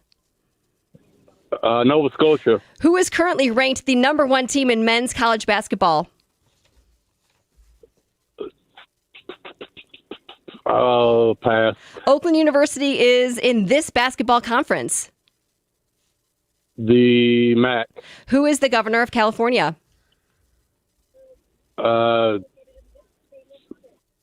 Newsom. This artist had the 2025 hit Daisies. We got you with 2, John. John, what Oh my happened? goodness, that was terrible. Just wasn't your First wheelhouse. time. Yeah. And all right, pass hey. wasn't the correct answer. No, pass was not the correct answer. I'm glad you said it before we got a chance to, but If it was, you would have had 5 more right. John, thanks for playing. Thanks for having a good sense of humor. You get $50. yes. Better than nothing. Yep. 2 Grand Slam on Thursdays, brought to you by Femininity Law. Get David, get paid. John will put you on hold. Make sure you get paid. I'll let you go through this one. Okay. Who wears jersey number 23 for the Detroit Pistons? That would be Jaden Ivey. The head coach of the Miami Dolphins, newly hired. Jeff Hafley. Who plays Mark Scout in John's favorite TV series, Severance? I've never even seen this. I don't even know if I've seen a commercial for it. Is it? It's a Apple streaming TV. one, right? Yeah. Okay, yeah, that's why I haven't seen it. Yeah. Adam Scott. 2025 NFL regular season receiving yards leader. That would be a guy that's still playing. That's Jackson Smith in Jigba. Halifax, he knew his Canadian provinces. Yes, Nova Scotia. Who's currently the number one team in men's college basketball. Wow, when he led with Go Blue, or even if he had said the other dirty color, you would thought that maybe he was a basketball fan and would have known that, hey, Michigan lost to Wisconsin, Michigan State has a loss, it's Arizona. It is Arizona. Oakland University is in this basketball conference. Not the MAC. No. Horizon. They wish. They're in the Horizon. Who is the governor of California? Gavin Newsom. And we did read the ninth question, the artist that had the 2025 hit Daisies. Yeah, I was completely befuddled by this one as well. Justin Bieber, of course. Bieber, Of yes. course. The Biebs. All right, we got the 9 questions. Tom can roll one over to next week. Your next chance is Tuesday at 7:25. Dear John is next, 97.1. When it comes to an IRS collection or audit, Abraham and Rose has successfully specialized in resolving all types of tax problems for over 30 years. Their extensive experience means that when you're facing an IRS collection or audit, you can rely on their firm. Many law firms come and go, but for 30 years of experience, it's a testament to their success. Their experienced team is ready to evaluate any underlying federal or state income taxes or payroll taxes. All you have to do is visit abrahamandrose.com or call 248-539-5040 so you never personally have to deal with the IRS.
When you need advice, who else do you turn to but John Jansen?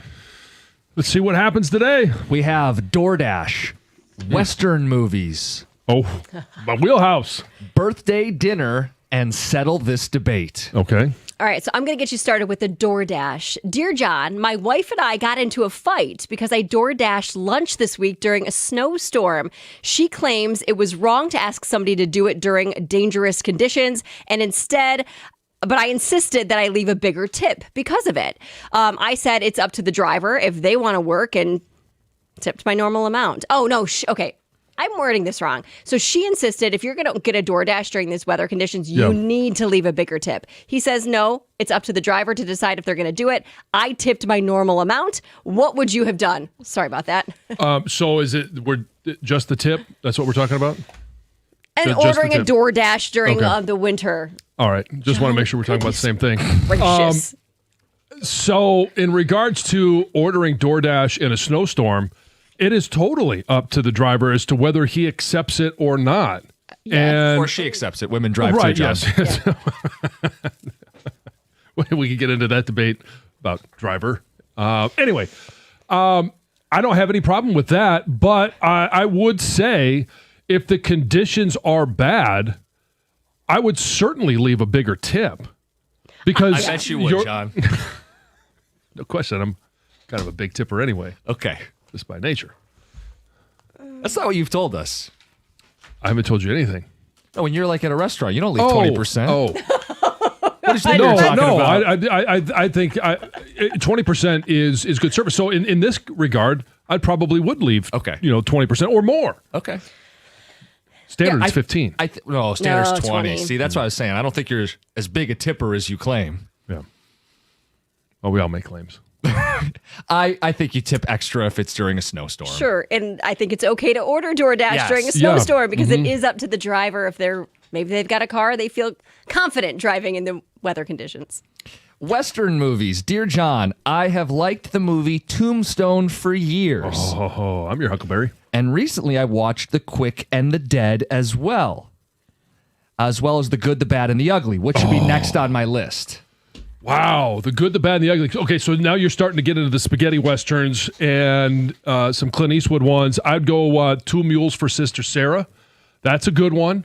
I'm a huge John Wayne fan. So El Dorado, Rio Bravo, McClintock, The Searchers. There are so many great westerns out there. So you're just, tip of the iceberg. And keep on going. Go from Clint Eastwood to John Wayne. That'll be enough to fill up 2026. What he said. Heather, do you have any? No, I just Googled what these were, or I looked at the good, the bad, and the ugly. Oh yeah, it's Never heard of Oh, it. you haven't? Oh, it's got one of the great No, definitely one of the haven't great heard of it. songs. Oh yeah. Oh yeah. What's that? Yeah. Well, it doesn't have any words, but it's every of course time not. you see the bad guy or the ugly guy, or even Clint Eastwood. Is he the bad guy? No, He's not the ugly guy. No. Oh, you like Clint Eastwood? Well, yeah. Well, I mean, yeah, sure. Sure. Yeah, and once you get into those actors as well, like you have more options, not just westerns. When you're talking about John Wayne, you get Sands of Iwo Jima. You got so many different great movies. So yeah, dig deep. Birthday dinner. Dear John, we recently took our 28-year-old son out to dinner for his birthday, and we want to know where you stand on what went down. We told him pick a place, and he chose an expensive steakhouse, ordered a Wagyu cut, Oh boy. plus 3 pricey cocktails, and wanted dessert. I thought this was rude and ungrateful. We didn't raise him this way. I said when the bill came, we should split it. My husband laughed and said we were joking, but I wasn't. In the car, my husband said I was the rude one. Whose side are you on? Well, so he's 28 years old. Obviously, there were 27 birthdays leading up to this one, and I'll give you the first 16 as to don't really count. After that, what has been the norm in regards to birthday dinners? Do you go out to a restaurant like this? Now, if it was me, I'm not going to order the Wagyu beef. Unbelievable. If I did, I would have no issue splitting it with mom and dad. The cocktails, that to me that kind of goes along with a birthday dinner. Yeah. Dessert, I would throw that in there. It's the Wagyu can get really expensive. So in that regard, if I'm going to order that, I would even order it and say, I understand that this is by far the most expensive cut. I'll split the cost with you guys if that's okay. And at that point, mom and dad could say, no. Go ahead and order it. We want you to have something special on your birthday. Or they could say, oh, that sounds good. Sure. I do agree with you, but the parents also said, pick Pick your wherever spot. you'd like to go. Yeah. And this is apparently, they didn't, if they had an issue about how much they wanted to spend, they could have said, hey, we're going to Applebee's tonight. They could have, Right. I'm just saying, they could have picked the restaurant. Right? They left it up to the side. I would do the same thing. I would feel Yeah. uncomfortable sticking a huge bill on my parents. I would say, Yeah. hey, this is what I really want. Let's just split it. I want to be with you for my Yeah. birthday. Let's all just split the bill. I would feel uncomfortable making them pay anyway. But I think I both would as sides well. are wrong here. I do, and in terms of the kid, like you may not know all the details, and you probably shouldn't, but you know where your parents are financially. If this Right. isn't something that they would normally do Yes. for your birthday or for themselves, Right, come on, man, be a grown up. And there's plenty of nice restaurants you can go to without running up a tab. Yeah, this is it's a bad move Yeah, to do on- what the yeah. son did. It's also like you're the parents, you suck it up, you pay the bill. Yeah, You don't and then the next mom year you shouldn't have say, said "Hey, we're anything." going to Taco Bell because we're still paying for last year's." you make a joke out of it. Yeah. All right, last one. Okay, listen to this. Hopefully, I can get this one properly. Dear John, my friend group has been debating this for years. Please help us settle the score. If you were in a fight to the death situation and your opponent is aware of it, which scenario would you choose? Either 1, a fight to the death against 100 duck-sized horses. Oh. Okay. Or number 2, a fight to the death against 10 horse-sized duck. So obviously there's a lot to consider, right? The strength, the aggression, the intelligence. So the pack first one is mentality. 100 duck-sized horses. 100 duck-sized horses. Well, I would take the 100 duck-sized horses. I'm guessing this is a hand-to-hand combat. Sure. All It right, doesn't say no anything weapons about weapons. involved. Yeah. So I would go with the 100 duck-sized horses because then they just become footballs, and you kick them, or you grab it like a duck, you wring its neck, and you move on to the next one. Okay. Yeah, make sure it's dead. You wouldn't want to take on 10 horse-sized ducks? No, 10 horse. If it was one horse-sized duck, that maybe would be one where I would explore that option. Because a horse-sized duck, what's it going to do? Like it's going to, use its beak on you? If it was like a goose, it could get kind of aggressive. It said but duck. Duck's probably not doing You know what? This annoys the hell out of me when people put geese, and ducks in the same category. Now, my wife is not a hunter. And we'll be driving along and on a golf course, right? You see all the geese, and she's like, "Oh, look at those ducks." I'm like, "They're not ducks. They're not ducks. They don't taste the same. They don't cook the same. You don't shoot them the same.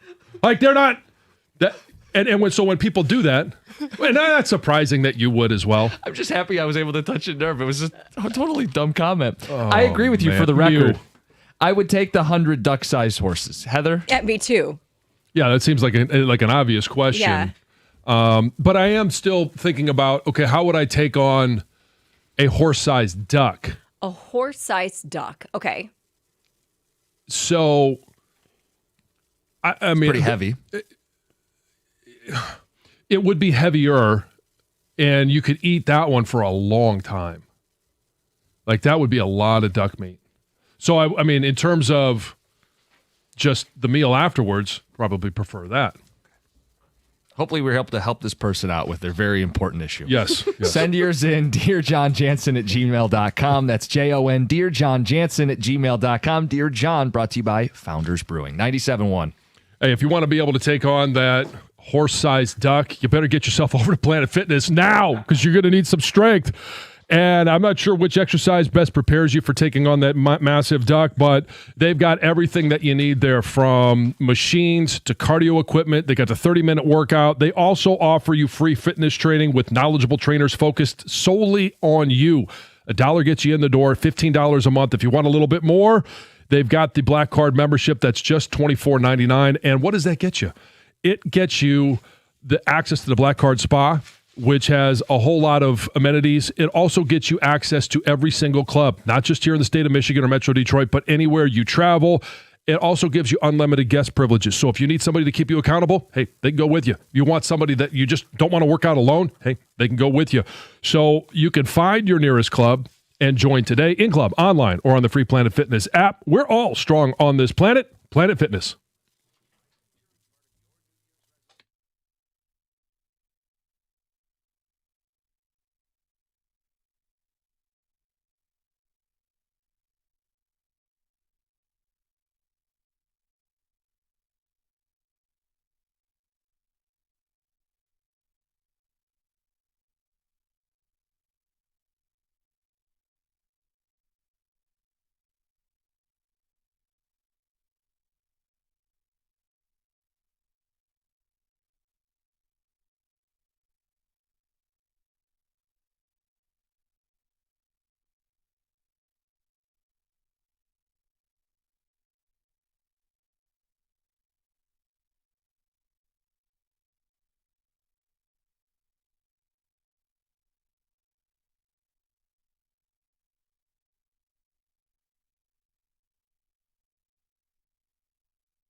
How about that?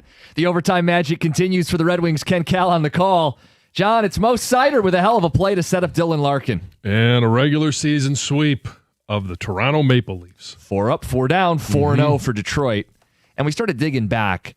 The last time Detroit swept the season series with Toronto, and it was more than a one-game series, you got to go back to 2002-2003. Right, and I believe that was only 2 games. It was a at that time, 2-0 sweep. Because think about it, they were East and West for a very long time, and when the Wings moved east, they were just beginning a rebuild while Toronto was on the way up. So, good that all is right with the world.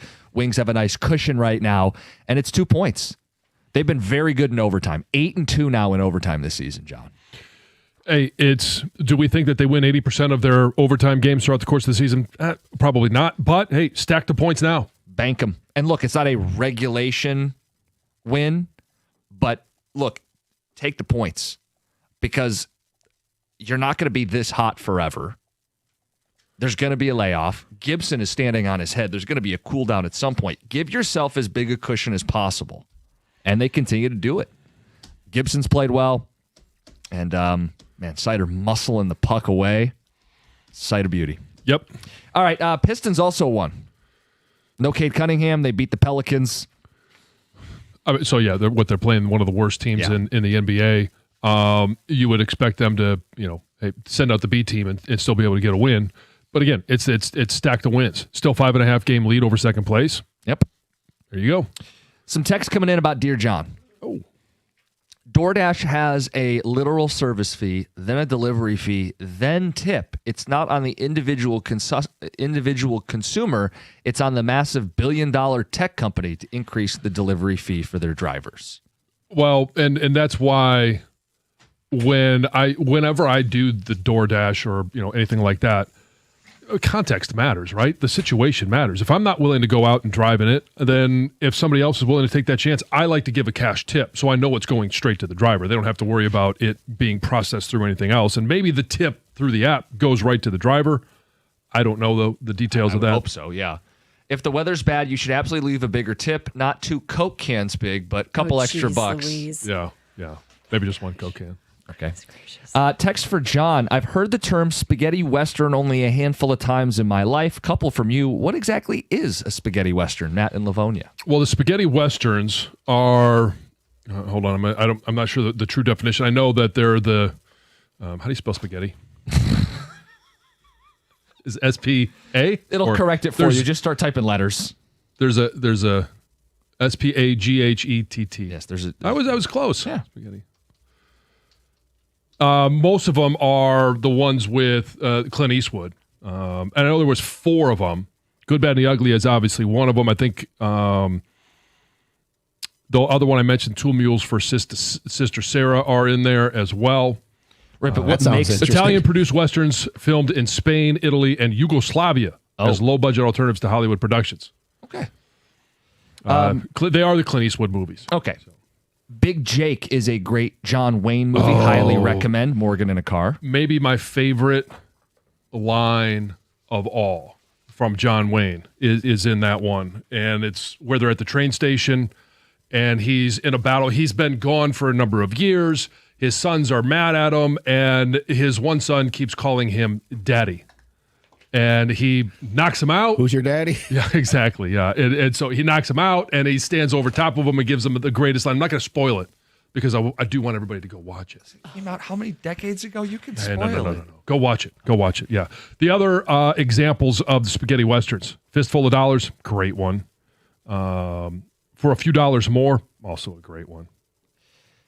A lot of these titles have some other connotations. 2 Mules and Sister Sarah. 2 Mules for Sister Sarah. Oh, 4. Yeah. Mm-hmm. Tom, come on. Well, another great line in that too. Yeah? Yeah. What is it? No, you got to go watch these movies. This guy. Okay. We're not going to watch them. Thank you, Greg. Just tell us. Yeah. So I think it's that one where the Sister Sarah is talking to Clint Eastwood, and she says something about, have you ever thought of being married or something like that? And his reference is, and I'm not getting it exactly right, but it's, why would I want to limit myself to one? Oh. Or, something like, nothing wrong with that. Okay, we have some response to the kid who was kind of a brat. Took his parents to the super 28-year-old expensive brat. steakhouse. Yeah. My daughter picked an expensive restaurant on her 25th birthday. Her mother went to the restroom. When I asked what was taking her so long, she told me she left the restaurant. That was 7 years ago. DeVell in Madison Heights, as far as that mother goes, once she and her husband offered to take the son out for dinner, they are the ones responsible for the birthday. Lighten up. It's your son's birthday. I mean, like I said, they could have picked a different restaurant that they were more comfortable with, price-wise. Yeah, I mean, and every there's- restaurant has a most expensive dish, but obviously some are there's- more expensive than others. There's different levels of Wagyu beef. And, I mean, you could be talking about a steak that is anywhere from $150 just for the steak to $500 or $600 or more. And so if you're on top of that, the cocktails, the dessert, all that stuff, you could be looking at a bill that's close to $1,000. Yeah, don't run Just up the on the bill on your kids' meal. I parents. agree. It's crazy. But I do also think that the parents were like, hey, we want to treat you for dinner. Where do you want to go? Well, once he said insert on them. really pricey steakhouse, they could have flagged it. Yeah. Tex says pick wherever you want to go, and the child picks a flight to New York to eat at a Michelin restaurant. The kid is a brat. 28 years old, parents buy the birthday meal. At 38, kids buy the parents' meal. Don't offer if you don't want to pay. Finances are not stable for most 28-year-olds. Yeah, but you can still be tasteful about it. If the parents take their son to dinner, it's on them. If you don't want them to order certain things, just say it. I'll never understand why people sit there and don't speak their mind and then turn around and talk bleep about their son. So true. Just have a conversation. Yeah. Yeah. Thing is, you go to a steakhouse and then they're, just get the burger. But don't go at that point. Right. Yeah. Wonder No, if no Stoney one's Can I going have to a this. salad? Yeah. I think Stoney did this to his daughters. It is one of the few places, if I go to a steakhouse, it is one of the actual few places that I will get a salad. I get the wedge salad. No tomatoes, no onions, just the blue cheese and the bacon. Yeah, but I love it when it comes in that triangle with the wedge. Yeah. And it's cold, it's crisp, put a little black pepper on there. We have a separate page of text all about the ducks. Oh, okay. Yeah. How does John feel about Duck Duck Goose? A big fan of Duck Duck Goose right now. Teddy is into it, and we Teddy's played Duck a pro Duck Goose at Duck Duck Goose. at the birthday party, Emily's birthday party. Now my daughter is screaming, "Those are not ducks," on the way to school. Yes, education. You learn something. If there is a God in heaven, I need to hear John yell, "They're not ducks," during the broadcast of Michigan, Oregon. John in Lake Orion. Yes. Stomp the feet of the horse duck, maybe poke out a few eyes, then it's a war of attrition with the horse duck. Yeah. Yeah, stomp the feet, but those are going to be some big webbed feet. Well, just look what I said. I wouldn't necessarily want to kill them, but if you just break their legs, I mean, you You just want to torture them. Well, And you or them. Legs can be break fixed. its wing. Like it's. Are I'm you really? facing the small horses. I'd choose 100 small Okay. horses. Yeah. I mean, then they just become footballs at that point. Well, that might not kill them either, John. John, Depends who's kicking. a goose is considered a waterfowl, and so is a duck. You are correct. There are a lot of similar species that a duck is not a goose. Right. Primates. You're not a gorilla. No, I am. Well, Some days I don't know. Yeah, some may accuse me. Anyway, Ross Tucker will join us to start the next hour, help us preview championship weekend. Do the Broncos have a chance with Jarrett Stidham at quarterback? And of course, we'll get his thoughts on the Lions' hire of Drew Petzing as the new offensive coordinator. I think Ross knows ball. Yeah, I would say so. Okay, he'll give us that Ask him perspective. who taught him. Next 97.1.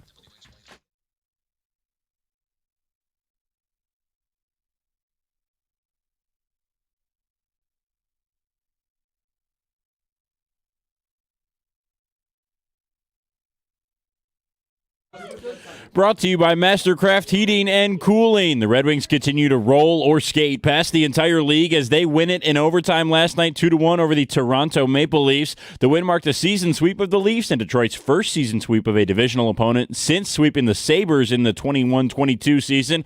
However, when asked if the team's play of late is satisfying, Todd McClellan was unrelenting in suggesting his team still has areas to improve.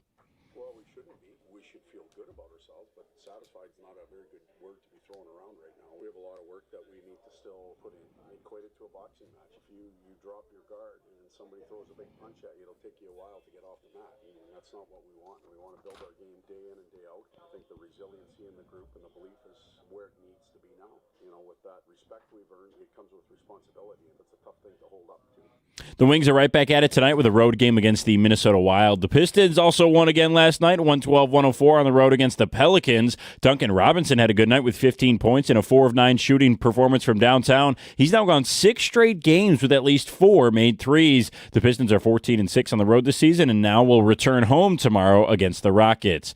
And former Michigan football coach Sharon Moore will appear in Washtenaw County Court for a preliminary hearing this morning. He faces third-degree home invasion and misdemeanor breaking and entering and stalking charges. A plea deal could be made today at 9 o'clock, although unlikely. At the Crowell Health Sports Desk, I'm Brendan Shabath. For more, go to 97.1 The Ticket or Odyssey.com.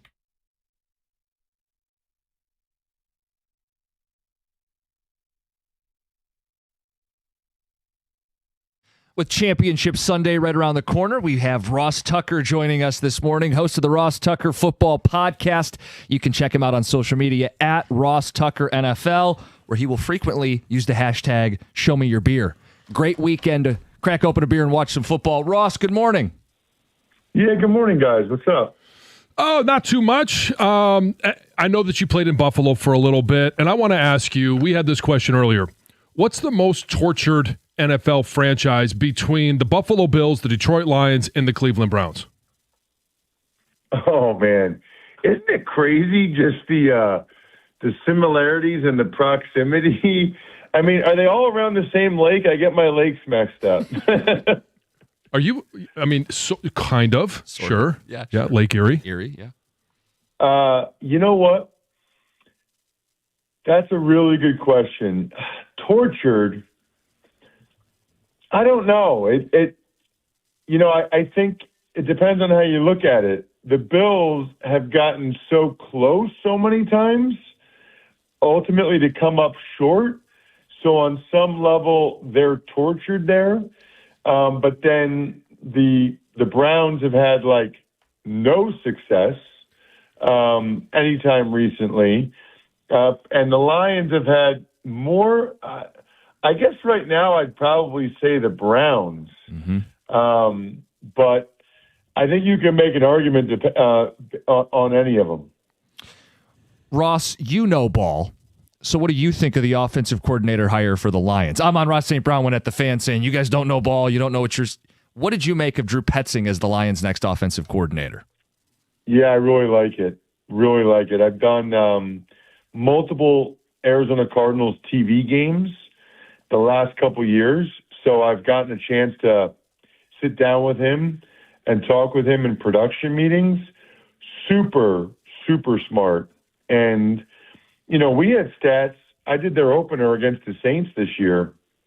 And the previous 2 years, nobody had more explosive runs than the Arizona Cardinals. And it's not like they had some incredibly talented O-line, or it's not even like James Conner. I mean, James Conner is a good running back, but he's not Jahmyr Gibbs. He's probably more of a David Montgomery type. And, Kyler Murray was in and out of the lineup over the last 3 years. The 1 year where Kyler was in it the whole time, I think they won, 9 games? And his second year there, I can just tell you, he is very highly regarded. And there were a lot of people that thought he would start to get head coaching interviews.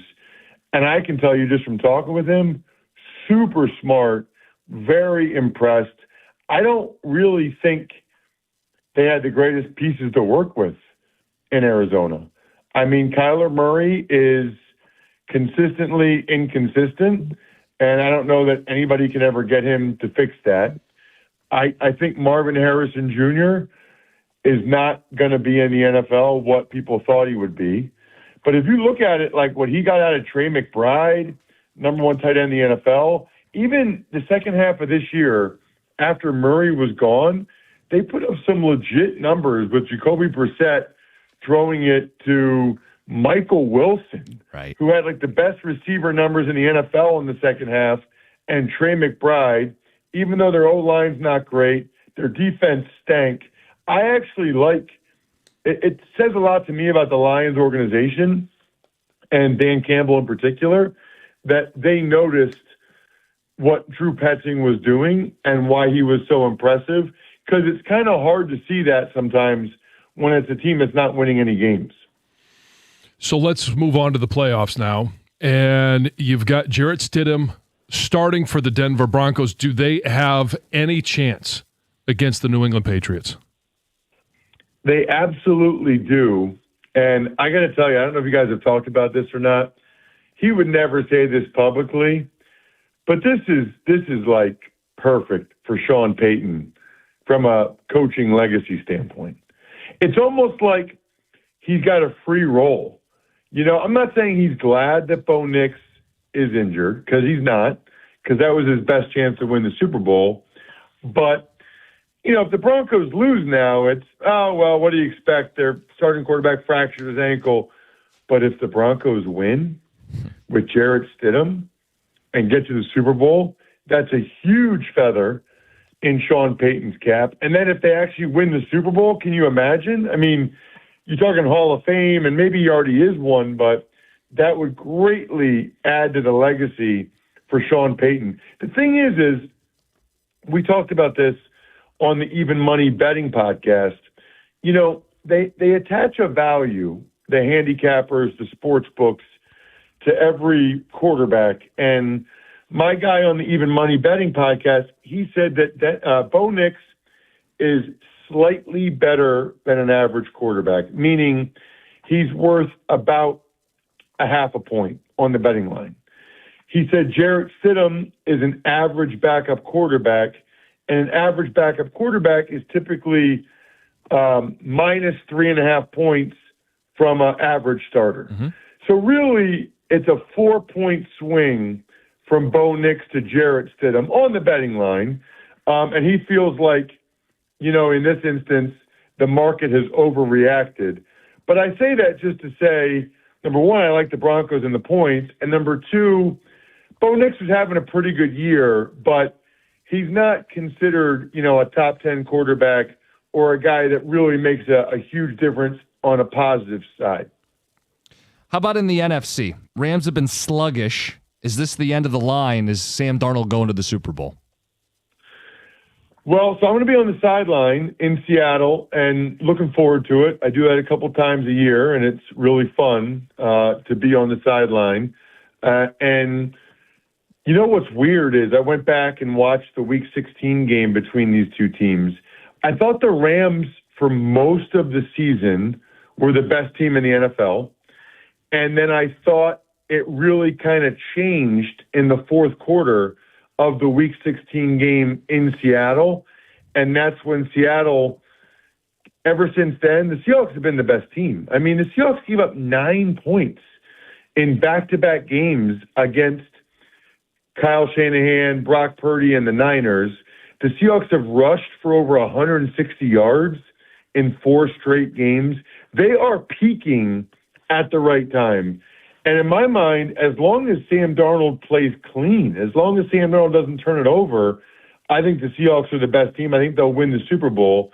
You know, the chance for the Rams in this one, in my mind, is Stafford plays an MVP caliber level, which I'm not sure he's done recently, and Darnold plays poorly. The thing is that's what happened in Week 16. Stafford threw for over 400. They had over 500 yards of offense. Sam Darnold had 2 bad picks, and the Seahawks still won, which is why I like the Seahawks quite a bit. It feels to me like the Rams, in particular their D-line, it's like they're running out of gas, whereas the Seahawks are just taking their game to another level. I like the Seahawks quite a bit in that game. We're on the phone with Ross Tucker, who is the host of the Ross Tucker Football Podcast, and you can check him out on social media at Ross Tucker NFL. Tuck, I know that, Valentine's Day is coming up. We've kind of always had you on at about this time of the year, whether it's Valentine's Day or Mother's Day. What is My Front Page Story? Yeah, it's called myfrontpagestory.com. It is the best Valentine's Day gift I've ever seen. My buddy actually started the company. John, you talk to a writer for 10 minutes, tell them how great your wife is, your significant other, whoever, or you can just fill out an email if you'd rather do that. They write this incredible story. They get pictures from you. It looks like it's on the cover of the newspaper, like the Detroit Free Press. It's framed. It's beautiful. And I've now seen so many videos of guys giving this to their wife. And when they open it up, they're like, what is this? The key is to say, honey, I want to do something special for you this year. So I had a story written about you. That sounds like the most romantic, amazing thing a husband has ever done for their wife. And then make sure you tell the writer, I just never thank her enough for all the little things she does for me. Because even if you can't think of anything, just say that. Because I've seen like 6 videos now where they read that line, they cry, oh my gosh, he notices. It's incredible. It's myfrontpagestory.com, myfrontpagestory.com. And I always tell people, you guys have to have one of the best stations in the country, because anytime I mention anything on the ticket with you guys, it sells like hotcakes. I don't know. I hope your advertisers have as much success as I do, because your audience is awesome. They get it. It's myfrontpagestory.com. We'll make sure our sales staff gets in on this as well. So what was the reaction from your wife when you gave her this one? So I can't give her one because she knows I partly own the company. But, however, we gave one to my mom when she turned 70, and she was crying. I gave one to my sister when she turned 50. She was crying. I don't know how to describe it, but like for anybody, I think, but especially women, to read, like, nobody's ever written anything about them. Nobody's ever written an article about them. So to read these quotes from your kids and your spouse about how much they love you, it just makes it more real than when you just say it to them or in a card or whatever. It's like to see it in print in black and white. It really is pretty cool. myfrontpagestory.com. Ross, we'll circle back ahead of the Super Bowl. Appreciate it. Sounds great. See you guys. It's 97.1. Value-driven banking begins with First Merchants Bank. When I have questions about my finances, I turn to my bank, as we all do, and that's First Merchants. I know that their attentive local bankers are 100% interested in listening to my situation and in helping me find the answers that I need. First Merchants doesn't provide cookie-cutter solutions or check-off boxes when it comes to financial advice.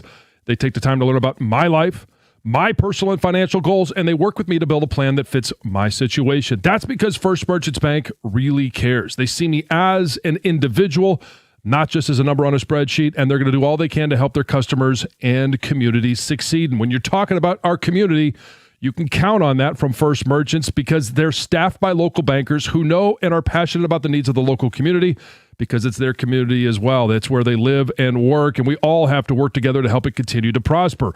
To get started on your personalized financial solution today, you can visit them at firstmerchants.com. That's firstmerchants.com. First Merchants Bank, helping you prosper. Member FDIC.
Thanks, Rick. Mark and Rick. Pistons win again. No Cade, no problem. They played the Pelicans, but they never let their foot off the gas. This team just keeps winning games. No, the Pelicans aren't much of a problem for anyone. Maybe that'd be a better question. 10 or 100 Pelican-sized horses.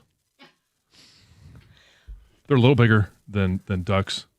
And then the next size up, geese. Against 12 man-sized Pistons. Yes. That's about what it was last night. I'll take the Pistons. I'm going to take this off the rails for just a moment because Heather and I did not realize this, but today is a very special day. I actually did realize it. Oh, you did? Oh, well, hey, kudos to you. Yes. Tip of the cap. I'm not big on the dates. So today is Jim's birthday. Happy birthday. Happy birthday. What number is this one? 33. 33. Oh, my dad's favorite number. My Chris Draper year. Okay. All right. Cool. Yeah. So having, gone through the questions of Dear John and the steak, does mom and dad going to take you out tonight, or is this just a wife minimum. only? No, just kidding. No, we'll do dinner with my parents Friday. Nothing fancy. And Kelsey and I will do something on Saturday. Okay. Do you get to pick the restaurant? Yes. All right. Where are you going? It's an Italian place near us. So. Oh, you're worried if you say it that you're going to be mobbed by fans. It's expensive? No, you pay to get your businesses promoted on the radio. That's our business model. But yeah, you can't say the restaurant? I could. I'm not going to. Okay. Anyway, I'm looking forward to it. It'll be a good time. Nothing special tonight. You're such a dork. I can't even talk about your birthday without you making it dorky. There's nothing dorky about it. We run a business here. Oh, I'll go out goodness. Friday night with my folks. We'll do something Saturday. We'll do a steakhouse Saturday. Okay. So you're making a birthday weekend? A little double dip, yeah. Friday and You kind of Saturday. have to when your birthday's A in the middle of the Thursday? week. Yeah. Just glad you're here. I kind of saw you as a guy that might take his Take the birthday day off. Yeah. Oh. Yeah. Because I'm a Just, millennial. I'm not going to come in the morning. Got to sleep in. Make sure you enjoy your birthday. When you guys said that, happy birthday to him, he got uncomfortable. I could tell his nonverbal reaction. He didn't like it. He doesn't like the this attention. spectacle for your birthday. You're the same way, John. You don't want some big spectacle Today's not my for your birthday. It's almost your birthday. You have a And it's milestone big birthday, so you can't avoid it. Yeah. You gonna get some bolognese? Yeah, of course I am. See, the way I avoided talking about my birthday was to have a child on my birthday. Not so willing now to go that Lucy, far. Lucy has. So hey, step up. Let's go. Hey, if you don't want your birthday to be a big deal, 9 months out, time it up just right. You got to be able to call your shot. Apparently, because that's your deflector. That's exactly right. Well, anyway, happy birthday. Thank you. I hope you have a wonderful day. Yes. I hope you enjoy the day, and hope you get not just time with your family this weekend, but maybe a little bit of alone time with your wife. Yeah, of course. Looking forward to it. Any Wings games on the horizon? We got a game next week, 27th. I think that's the next home game. And then the one I'm looking forward to at the end of the month, Avalanche. Oh, yeah. Rivalry. I got a throwback little history for the Centennial. So some good stuff coming up. Good deal. You found some fresh Mel. I did. Let me hold on. I got distracted by Jim Costa's 33rd birthday here, and I'm trying to find where I've got my fresh Mel.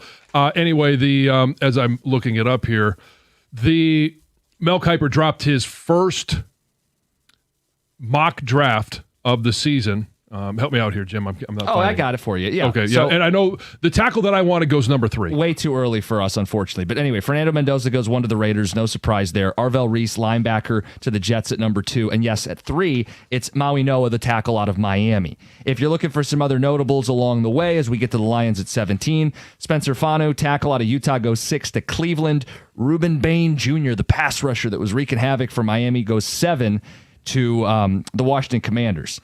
Getting closer to the Lions pick, the picks immediately leading up to it. The Ravens take Makai Lemon, wide receiver out of USC.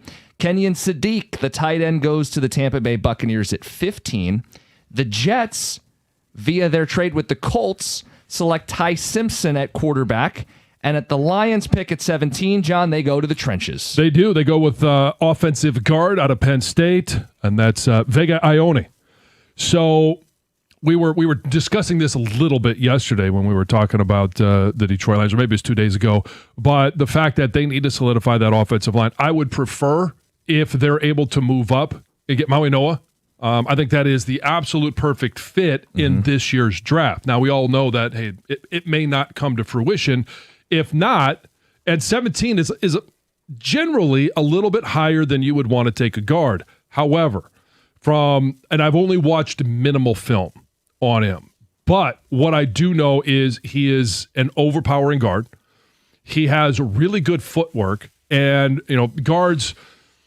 We always talk about them operating in a phone booth, right? You got sideboards, and he does a really nice job of lateral movement in pass protection. So he doesn't get overextended. He does a nice job of locking guys up. When he gets your hands on you, you're done. And in this little blip that Mel Kiper put out there, says he hasn't given up a sack since 2023. Now, not a lot of great interior pass rushers in the Big Ten, but I think he does a really nice job in both phases, run blocking and pass blocking. So I'd be okay with this. Yeah, I mean, some of this is going to depend on how the Decker situation plays out. Like, if he is in for next season and they don't cut him, guard becomes a more pressing, immediate need. Sure. You could still take a tackle just because you need to have a succession plan and you don't want to get caught, with your pants down. But yeah, it's tough position. Well, to be in. And last year, that's what happened to them. They didn't have enough guys in the interior. They were a year behind on the Ragnow stuff. Now, what they do up front, it should be an offensive line pick because it pairs well with the guy they just hired to call plays. It reinforces this identity. We're going to bully you. We're going to get back to being a tougher team in the trenches. I would love to see them take either an offensive lineman, tackle, or guard, or I suppose the other way you could go is you could take a defensive lineman, right? Yes, you could. Yeah, depending on the player that's available. Yeah, and obviously, we'll be talking a lot about the edge position. And I haven't evaluated a lot of the edge position players that are going to be in this draft. Thankfully, we haven't had to talk much about the draft to this point. No, but this is mock 1 of 1,000. Oh, this is like, I guarantee you, if Doug Karsh and Gator saw this last night, I guarantee you there was probably an hour and a half phone call between them discussing the mock draft. A lot of excitement. We got the Thursday touchdown. First, Heather with the news. This news is brought to you by Gardner White. Well, Sherrod Moore is expected to be in court today, actually in just about a half hour at 9 a.m. for the first time since he was arraigned on multiple felony charges last month. So his probable cause conference is scheduled for 9 a.m. It will be live streamed if that's something you'd like to watch. Obviously, we know the story. After he was fired from his role as Michigan's football coach for having this inappropriate relationship with another staff member, he allegedly drove to her home, broke in, threatened to kill himself with some butter knives. And anyway, he was charged with third-degree home invasion, stalking, and breaking and entering. So we'll see what comes out of this court date. Yep. It was just announced on Wednesday that Ford Field will host games between Central Michigan and Eastern Michigan over the 2026 and 2027 seasons. The dates for both games have yet to be announced, but will be revealed this spring, at least for the 2026 game. CMU's athletic director says that this will be an incredible experience for our student athletes and fans to be able to participate in 2 regular season games at Ford Field in Detroit, noting that the goal is to showcase the entire university in one of our most important markets. And according to the agreement, Eastern Michigan will play as the home team in 26, and Central will play as the home team in 27. I get it. I don't like it. I like college campuses hosting rivalry games. I don't like giving those up. Now, I get it because these games late in the season, midweek, a lot of cases just aren't drawing people. And you do have a lot of alums in the area that can go and watch. Mm-hmm. I like this with one caveat. Jim, put it in the picks. Okay. Yeah. Perfect. Hey, men in West Michigan, if you're looking to get snipped, Planned Parenthood in Michigan has added vasectomy services, beginning with a pilot program in Grand Rapids. Oh, yeah. So if you want to be the first. There you go. Yeah. That's not a great selling point. They says the move is aimed at meeting growing patient demand and giving more people access to permanent birth control options. Apparently, demand for vasectomies has climbed nationwide in recent years. Data says that the procedure in the United States increased 26% from 2014 to 2021. And they note that, hey, if this is something you're thinking about, the procedure is a safe and effective form of permanent birth control and is usually a quick, low-risk outpatient procedure covered or partially covered by many insurance plans. So, and reversible if you change your mind. True. You never know. If you really want to, yes, you could reverse it. Now, I'm sure there's a better segue into this story, but I don't have from one. shooting blanks? No, but this is about male sexual desire. Oh, yeah. wow. Yeah. Listen to this. Male sexual desire peaks at a later age than previously thought. I knew I was just entering my prime. Well, new research says that once thought about male sexual desire and when it peaks, it has completely changed. So a large-scale study looked at over 67,000 people from 18 to 89 years old, and it found that men's sexual desire didn't actually peak in their teens or 20s, which is what was previously thought. Instead, research determined sexual desire for men peaks in the late 30s or early 40s. Okay. All right.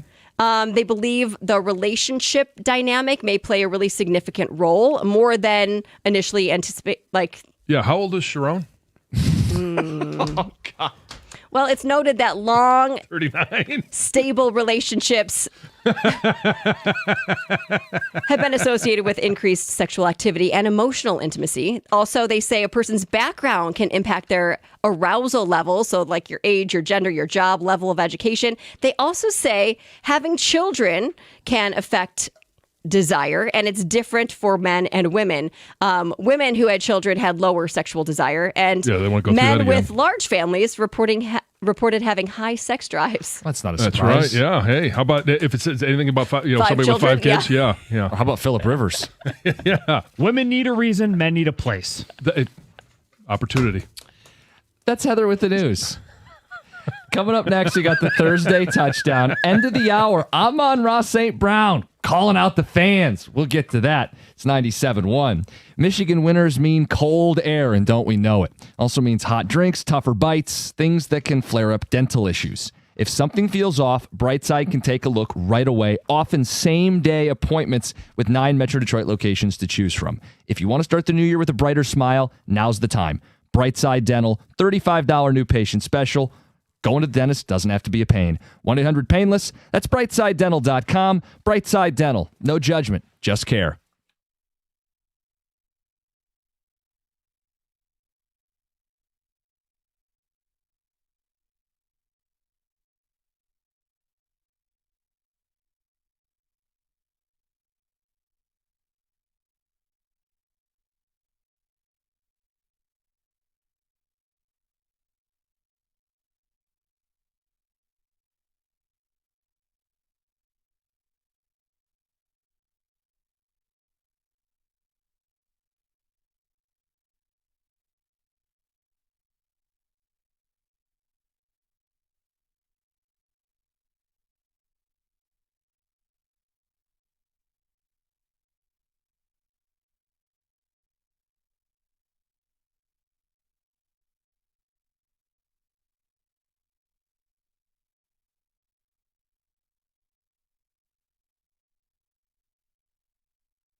Hey, America's favorite place to watch all of our great sporting events is at Stadium Swim. It's located at Circa Resort and Casino.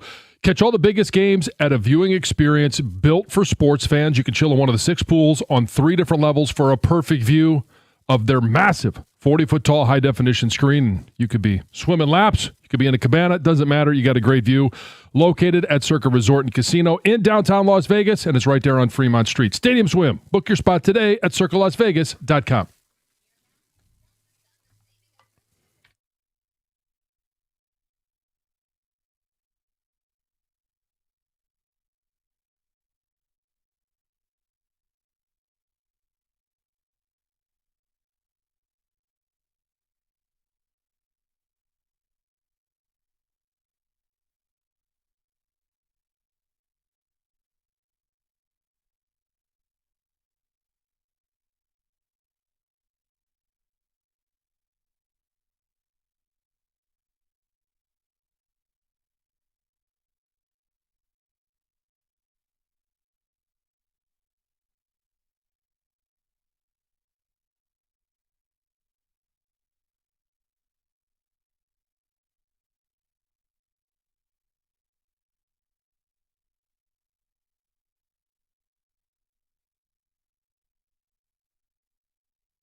Good morning, 97.1. Be safe out there. It's cold. Roads have been rough this week. Jim Costa, John Jansen, Heather Park, Gov, and Greg behind the glass. We're all back. Some hiccups this week. Mm-hmm. Tom, you had an issue where your car broke down by the side of the road? Yeah, with my 3 kids in it, and it was Monday, and it was snowing crazy, and the blowing snow coming and whipping across this farm, and so I had to hurry up pretty quick and get us to safety and then take care of the car. Yeah. Not fun times. No. Glad you're back today, though. But they none of them had coats on. We're talking about 12, 14, 16-year-olds. I've passed the stage of telling them they need to put on a coat. And what is with people doing that these days? What's that? Not wearing coats? I think it's been a thing for a long time. I mean, I used to wear flip-flops in the middle of winter as a high schooler. You're too cool to dress warm? You just don't care. You don't think about the consequences. Oh, well, you grow up here, you know it's going to be cold. Right, but like in the morning, I park my truck literally 20 feet from the door. I get out of my nice warm truck, I enter the door, and I'm in a nice warm building. And then when I leave here, it's the opposite. Right. Warm to warm. So I'm not I'm not going to add an extra layer just so that I have to sit in my truck and my jacket's all bunched up on me. But is there a jacket in your truck? There is not. So if I've got a pair of gloves. So if you're out tomorrow night when it's going to be super bitter cold and you get stranded. I'm so big. I understand there is a risk of getting cold, but let's call it what it is. It's not getting cold. It's like frostbite temperatures. Within minutes, I think it said, right? So with the wind chill. Some of this is I have to tell Kelsey, like, even if you're going to the gym, please put a jacket on. Have a jacket in the car. I care about you. I don't want you getting in a situation where your car breaks down and you don't have You're a really hat and gloves. fun to live with, I'm sure. Yeah, caring about the people. So many ways. Yeah, caring about the people you live with. What a POS. I hate that guy. No, this was one of those situations that reminds you of that stuff. It's like, the car was freezing up on the inside in like minutes. Yeah. And, we were completely stuck until somebody got to us, and then I had to get the thing towed and all that nonsense. But headache. You know what? I always have gloves in my coat pockets, just in case something happens when we're coming in at like 4:15 in the morning. Yeah. I do have a pair of gloves in my truck. But I guess I'm more prepared for, like, if something like that does happen, I've got, some flares that I could throw out, get something I could use to help the situation, other than getting overly cold. Yeah. Cell phone call. Yeah. Call Colin. Yeah. There you go. Need to share body heat. That's where your brain always goes. Anyway, good morning. Thanks for as Heather said. Yeah, as Heather said in her news, I'm right there in my prime. You know what it is? It's like we're always no more than 3 comments away from you getting there. It's incredible. I would argue that it's less than 3 comments. I agree. Yeah. Anyway, good morning. Thanks for listening. Happy to have you part of this today. We have some audio we want to play, and it's been played on the station in the last 24 hours, but Amon-Ra St. Brown calling out Lions fans when it comes to the criticism of the offensive coordinator hire. This is Amon-Ra St. Brown.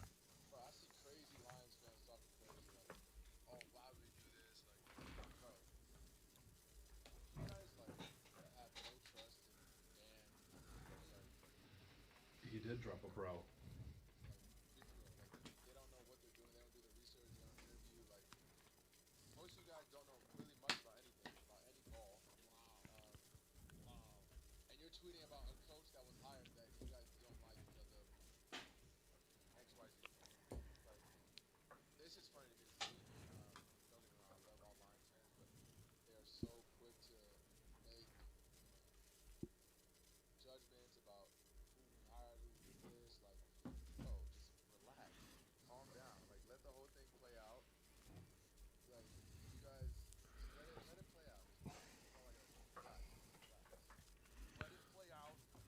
I'm probably more upset that he just referenced all of us as bro twice. And I didn't hear the bros earlier in the day. Trust me, bro. Yeah, bro. So the question is does this upset Lions fans that he said you don't know much about anything, certainly ball? Mm-hmm. I would argue that this is one of the more passionate fan bases. So what are we prone to do? React. And on Monday, it sounds to me like he's getting a lot of his feedback from social media. Not always the greatest place to go for positive feedback. You don't say. But we were all caught off guard by this. Yes. It doesn't mean it's good, doesn't mean it's bad. It just means it was a surprise. Yeah. I would actually ask the question to Lions fans and say, before this announcement that Drew Petzing was going to be your offensive coordinator, how many people knew his name? Right.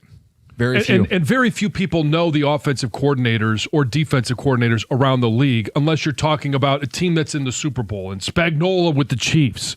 Or, I know Eric Bieniemy is back with the Chiefs, but they had tremendous success. So you know some of those, or guys that are headlined as head coaching interviews. You know who also had to Google him? Amon-Ra St. Brown, noted ball knower. He said the same things about Morton. So, I'm sorry you're not a trusted messenger here. You don't get blind trust when you've botched 2 of the last 3 OC hires. And I like the Petzing move, but don't call out fans for not knowing ball when your defense is, trust me, bro. Like, don't go at fans when you guys have let fans down. Be very careful. I said it about Goff. Be very careful going at fans. Yeah, and I don't really have, like, it didn't make me mad. It made me raise an eyebrow, and I was like, it's probably, there are better ways to voice your opinions about the feedback you were seeing on social media about the hiring of Drew Petzing. Yeah, if you had said, hey, I don't know who this guy was, but I talked to Jared Goff, I talked to Dan Campbell, I talked to A, B, C, or D around the league that actually know guys that he's coached. Here's what people might have missed. Here's why I'm excited about the hire. Not just, you got to trust Dan.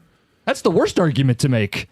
Dan screwed this up 2 or 3 times. He had to wrestle it away from the last guy. That's the worst sales job ever to say, well, don't you trust Dan? Dan hasn't gotten it right 2 of the 3. So give me other reasons. And John, we've given reasons we like the hire. There's reason to believe this will work out. I see the vision.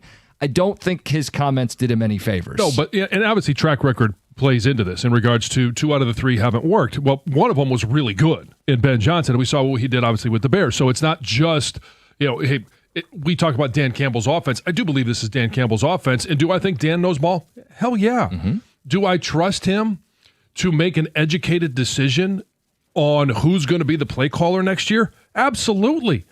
But there is also a track record that says, hey, Anthony Lynn wasn't a great decision. It just didn't work out. And I'll give you a pass on the first staff. Everybody, a lot of coaches will tell you your second staff is always going to be the best one because in your first year, right, you're not coming with a whole group of people that you immensely trust. You interview your OC, and there's a couple of people that you know that you've worked with throughout the course of your NFL experience, but when it doesn't work out year one, then you know more of what you want and what you're doing, and you move on from Anthony Lynn, you make Ben Johnson your play caller. Home run decision. It was. And so now that he's on to his 3rd one, now on to his 4th one, you start understanding more about what it is actually that you are looking for, and you're hoping that experience of, yes, success and no failure helps you make a better decision. I guess what I'm saying is I like the hire. But I'm not mad at Lions fans who are skeptical. They're coming off a letdown season. Like, people who doubt the Detroit Lions have every right to doubt the Detroit Lions. And if I have to hear from more players and coaches who don't understand that might be part of the problem. Well, and the expectation of Amon-Ra St. Brown, like, okay, fans aren't going to know ball like you know ball. Like, they're not, it's not their main job. We're fans. We're fanatics. We're going to react a certain way, but we also have the chance to, like Kirk Cignetti, Google him and find out more about what it was like in 23 in Arizona, what it was in 24. Obviously, we saw a little bit more about 25. All of those things can then shape your opinion as you continue to move forward, which is why I was really glad that we weren't on until the next morning. Right. Got us a chance. It gave us the opportunity to learn more about Drew Petzing. Because the sudden underwhelming feeling, we built this up to be a marquee job for a marquee name. Drew Petzing's not a marquee name, but the fit is what you dig in and really seem to like and appreciate. It's 97.1.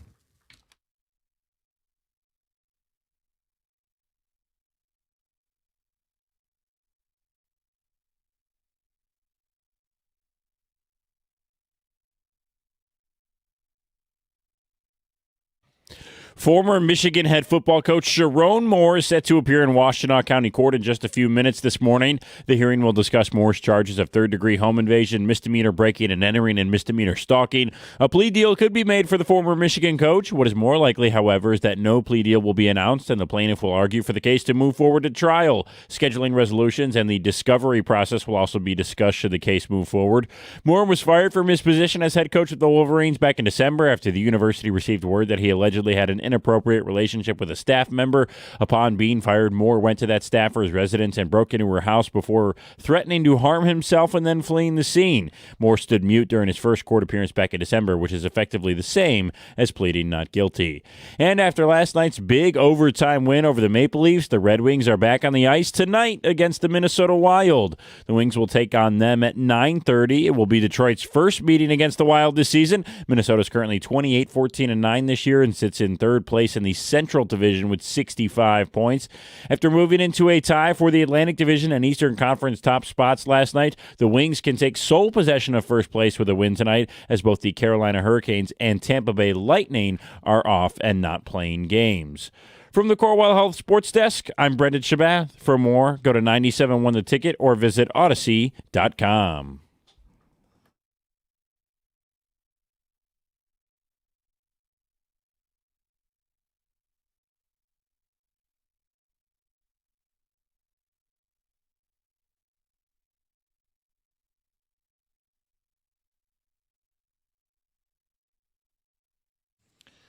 Let's go to the phones. We'll read some of your texts. St. Brown comments about the offensive coordinator hire, saying, fans, you guys don't know ball.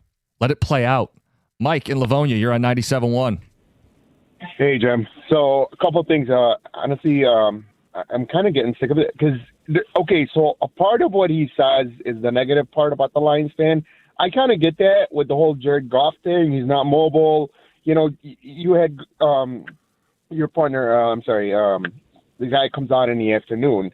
He's constantly getting negative about the Lions and all that. So there's a negativity part of the fan base here, and I'm okay with that, like, if you want to attack that. But to question us on the hire of the OC when your coach literally interviewed, researched the past hires in Anthony Lynn and Johnny Moran, and you're going to come up and defend this guy? Well, maybe Ben Johnson was just an exception to the rule. Maybe he got lucky with him. We don't know that. At this point, honestly, like, there are questions about Dan, and then this whole, concept of we know ball and you guys don't, hence we didn't get a pass rusher, and then we didn't get enough offensive linemen. Like, this whole mentality needs to kind of, like, be put away for a bit, at least for a year, man. Get yourself back in the groove. Maybe humble yourself a little bit. But yeah, I get it. Like, I get it from both sides. I don't mind him, kind of defending the hire or coming on the radio and giving his opinion about it, or even saying that sometimes we tend to be negative. But at the same time, the way he went about it was kind of like, yeah, Amon, you could say that. You could be the spokesman for the team. But with all due respect, the track record says otherwise. Okay, let's start with the negative part. Should we talk about the Lions in a negative light, given that they underachieved and failed this season? Emphatically, the answer is yes. Losing is negative. Missing the playoffs is negative. Failing to deliver the Super Bowl with the expectations this team had earned should be negative. So I don't know what you want. When the team was racing out to 15 wins, we were having a party, right? It's dictated by how they play and how they perform. They clearly still feel like they're the 15-win team. Why would you doubt us? I can't believe fans would think we're not going to make the playoffs. Why would you doubt the offensive coordinator hire? We're good at the edge positions. Like, how about a big old slice of humble pie? So we declared. How about getting back to that gritty underdog mentality that made you a special group? We declared back in late November, early December, that the honeymoon period was over. It sounds to me like St. Brown's still living in the honeymoon, where they all walk on water, and how dare thy criticize thy. Seriously. The caller was excellent there in pointing out, I'll sum it up. We're good. You weren't good. Is that, oh no, I said something bad about Dan Campbell. Right. I mean, come on, guys. What are we doing here? And you could believe he's going to get it right? Like, I like the hire that they made of Drew Petzing. We've echoed that for several days this week. But you don't have to blindly agree with everything these guys do. And this last season should show you that they're not perfect. I mean, and that criticism is warranted. Yeah, constructive criticism. Yeah. I believe in this regime still. I think Dan Campbell's an above-average coach to a potentially could be a great coach. Brad Holmes got to do a better job the last couple of years. He's not going to be perfect. He's still hit more than missed. But to not have constructive criticism, what are we doing? What are we doing if we can't do that? Right. So if you didn't play in the league, you can't offer any feedback on your football team because you just aren't as educated. And you aren't. Like, he has access to more than we do, but that doesn't mean that fans are 100% wrong and a bunch of mouth-breathing idiots. Like, the fans identified the trenches as a problem this year. You know who didn't? Brad Holmes. Right. So, and Dan. and Brad knows ball, and Dan knows ball. Knowing ball doesn't mean you're always right. And St. Brown is never going to criticize the hire. He's going to rubber stamp it every single time the same way he did last year. So, I don't trust him as a messenger on this. Not if his only defense is, trust me, bro. Thing is about that, I'm not mad at him. I don't take offense to what he said. I just disagree. I think those are two very different things. Yeah. How dare he talk about me as what kind of fan I am or I don't know ball. It's just his opinion. Yeah. I personally believe he still comes across as he's in the honeymoon stage. They haven't done anything in almost 2 full calendar years now. Amon-Ra, it's not January of 2024 anymore, where you guys, you just got married and you guys went away for the season off to Jamaica for 8 months and everybody's eating up everything and the demand and the ticket prices and all that. No, it's leveled off and now it's actually gone down a little. Yeah. Let's get to the phones. Charles, how did you read into this? You're on 97.1. Hey, how we doing, gentlemen? Good. Good morning. Yeah, so I kind of see both sides of this. On one side, I think the criticism is 100% warranted with the way this season went and this past coordinator hire being a complete flop. I think the criticism there is 100% warranted. But I can kind of also see where Amon-Ra is coming from in the sense that, I kind of understand how some of these Lions fans get. Like, I, listen into the station quite a bit, and I hear a lot of the fans calling up, and sometimes a lot of what they have to say is just like some callers don't really make sense. And I'm on Twitter a lot, and people tend to get outraged, and you guys know better than anybody how these fans can get sometimes, and so I kind of understand where he's coming from in that sense, but. I think seeing us hire somebody from the Cardinals who have been terrible for as long as I can remember and, with John Morton being a complete flop, I understand the cause for concern 100%. But, I also kind of feel where Amon-Ra is coming from because a lot of these fans, just kind of talk out of their rear end. So. Yeah, I just think he had an opportunity to talk up the hire with like actual specifics of why he's excited for this guy to call plays and maybe convince some of the fans who don't have the level of ball knowledge or the access to coaches and players the way he does. And instead, he just took a cheap shot. Yeah, I mean, he had the same amount of time that we did. Yeah. In regards to being able to look and say, okay, what type of offense does he run? What were some of the numbers that he had as a play caller in Arizona? And he didn't offer any of that. It was just in response to what he was reading on social media the day before. Right. A couple texts. St. Brown dropped the ball on this one, but then again, it's been that kind of year for him. Yeah. St. Brown is clearly in denial, just like Brad Holmes is in denial. Keep telling yourself we're good. The results say something different. If fans can't give advice because they didn't play in the league, why is St. Brown telling us to trust an OC? OC didn't play in the league. Yeah, he seems a little small. You don't think Drew Petzing could line up? It was a great day for bald people. The follically challenged. Yes. Tom, we have a new follically challenged friend for you. Yes. I don't know if you're not on social media much, are you? No, I'm much with Valenti one of on the that. funny pictures that I saw was one that was reposted by one Jim Costa, and it was the picture of Dan Campbell standing next to Derek Lalonde. Oh, yeah. I saw it. He was wearing like a Hutch jersey. It's amazing. Save your Derek Lalonde stuff and all that, okay? Anyway, text says, St. Brown, not cool, man, not cool. Don't bite the hand that feeds you. I'm 54. I've been a Lions fan longer than you've been alive, bro. I wonder how many subscriptions on Facebooks and podcasts he had before this dumb comment and how many now. One less for me. That's Jerry in Indiana who says, go Lions. Like, you do what you got to do. I don't mind disagreeing with people, and I'd still follow and listen to his podcast even if I disagreed with him. Well, I mean, you could hear the reaction during it. His brother, when he is, when Amon-Ra St. Brown is saying this, you can hear his brothers, basically gasp, whoa, and then all of a sudden, moments later, you hear Amon-Ra St. Brown. Don't get me wrong, I love Lions fans, all Lions fans. So you backtrack instantly. Yeah, you realize you don't want to get too far out on that limb. Duke, you're next up. You're on 97.1. How you doing? I just feel like we as Lions fans have been through so much disappointment. These new players, they don't even have a clue what we've been through. So we kind of go to the negative first, opposed to saying, "Oh yeah, this is a great hire. We trust Dan." You know what I mean? Like, yeah. Sorry to be so short on the point, but I was just trying to get to the point is we have been through so many disappointments with hires, with coordinators, with situations. So we go to the negative first, and I can't blame anybody for doing that. Well, and they had done such a good job kind of putting that in the rearview mirror when they first broke through, right? Even the year they didn't make the playoffs but beat Green Bay in the final game of the season, showing, hey, things are starting to be a little different here. And then winning back-to-back division titles, winning a couple playoff games. I mean, not to gloss over that. I mean, John, we had waited how long for home playoff games and then playoff wins? Yeah. They were really putting a lot of the doubt in the rearview mirror and calming everybody down. Well, naturally, it's going to flare back up when you take a step back. Yeah, and they clearly did. And it felt like it was a step forward last year and the year before in regards to getting the number one seed. We all know they were banged up and they didn't play well. No one played well in that game against Washington. So you get bumped early and then you miss the playoffs and then you start looking at the reasons why. And there's plenty of blame to go around.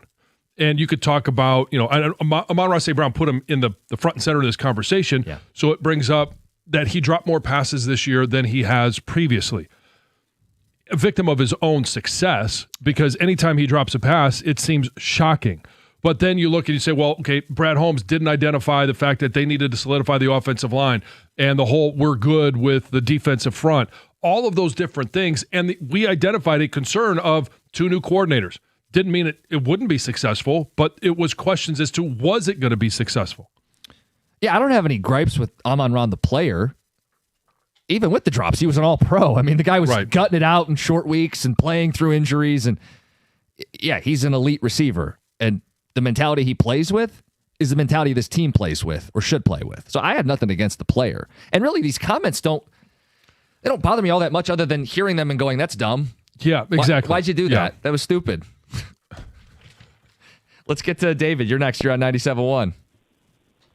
Hey, how's it going, guys? Good morning. Good morning. Good morning. So when it comes to this, I want to start with how I would give Amon-Ra some grace here, just in general, because I would believe him to be arguably a top 5 receiver in the league. Yes. And you look at the personalities that come with a typical top 5 wide receiver in the league, a la A.J. Brown, stirring up drama almost all the time. And Amon-Ra has steered almost completely clear of that his entire career. So with that, I would like to give him some grace to start out. Secondly, I think he was talking to a specific subsect of Lions fans with these comments. I don't think he was saying we can't have constructive criticism, we can't have feedback, we can't even have skeptical thoughts. I think he was talking specifically to those Lions fans that were declarative within moments of the hire, saying this is a bad hire, this will go poorly, and being very upfront about what will happen. I think he was talking to those people To the extreme yes, people? Correct. Yes, the ones that are very emotional and really lack critical thought when it comes to most things. The type of people that after a loss will come on air and say Jared Goff is a bottom 10 quarterback in the league or something fire like Dan that. Campbell. I heard some of those driving around after games this year. You get people who lash out emotionally. Like one of the other ones I've seen is this is John Morton 2.0.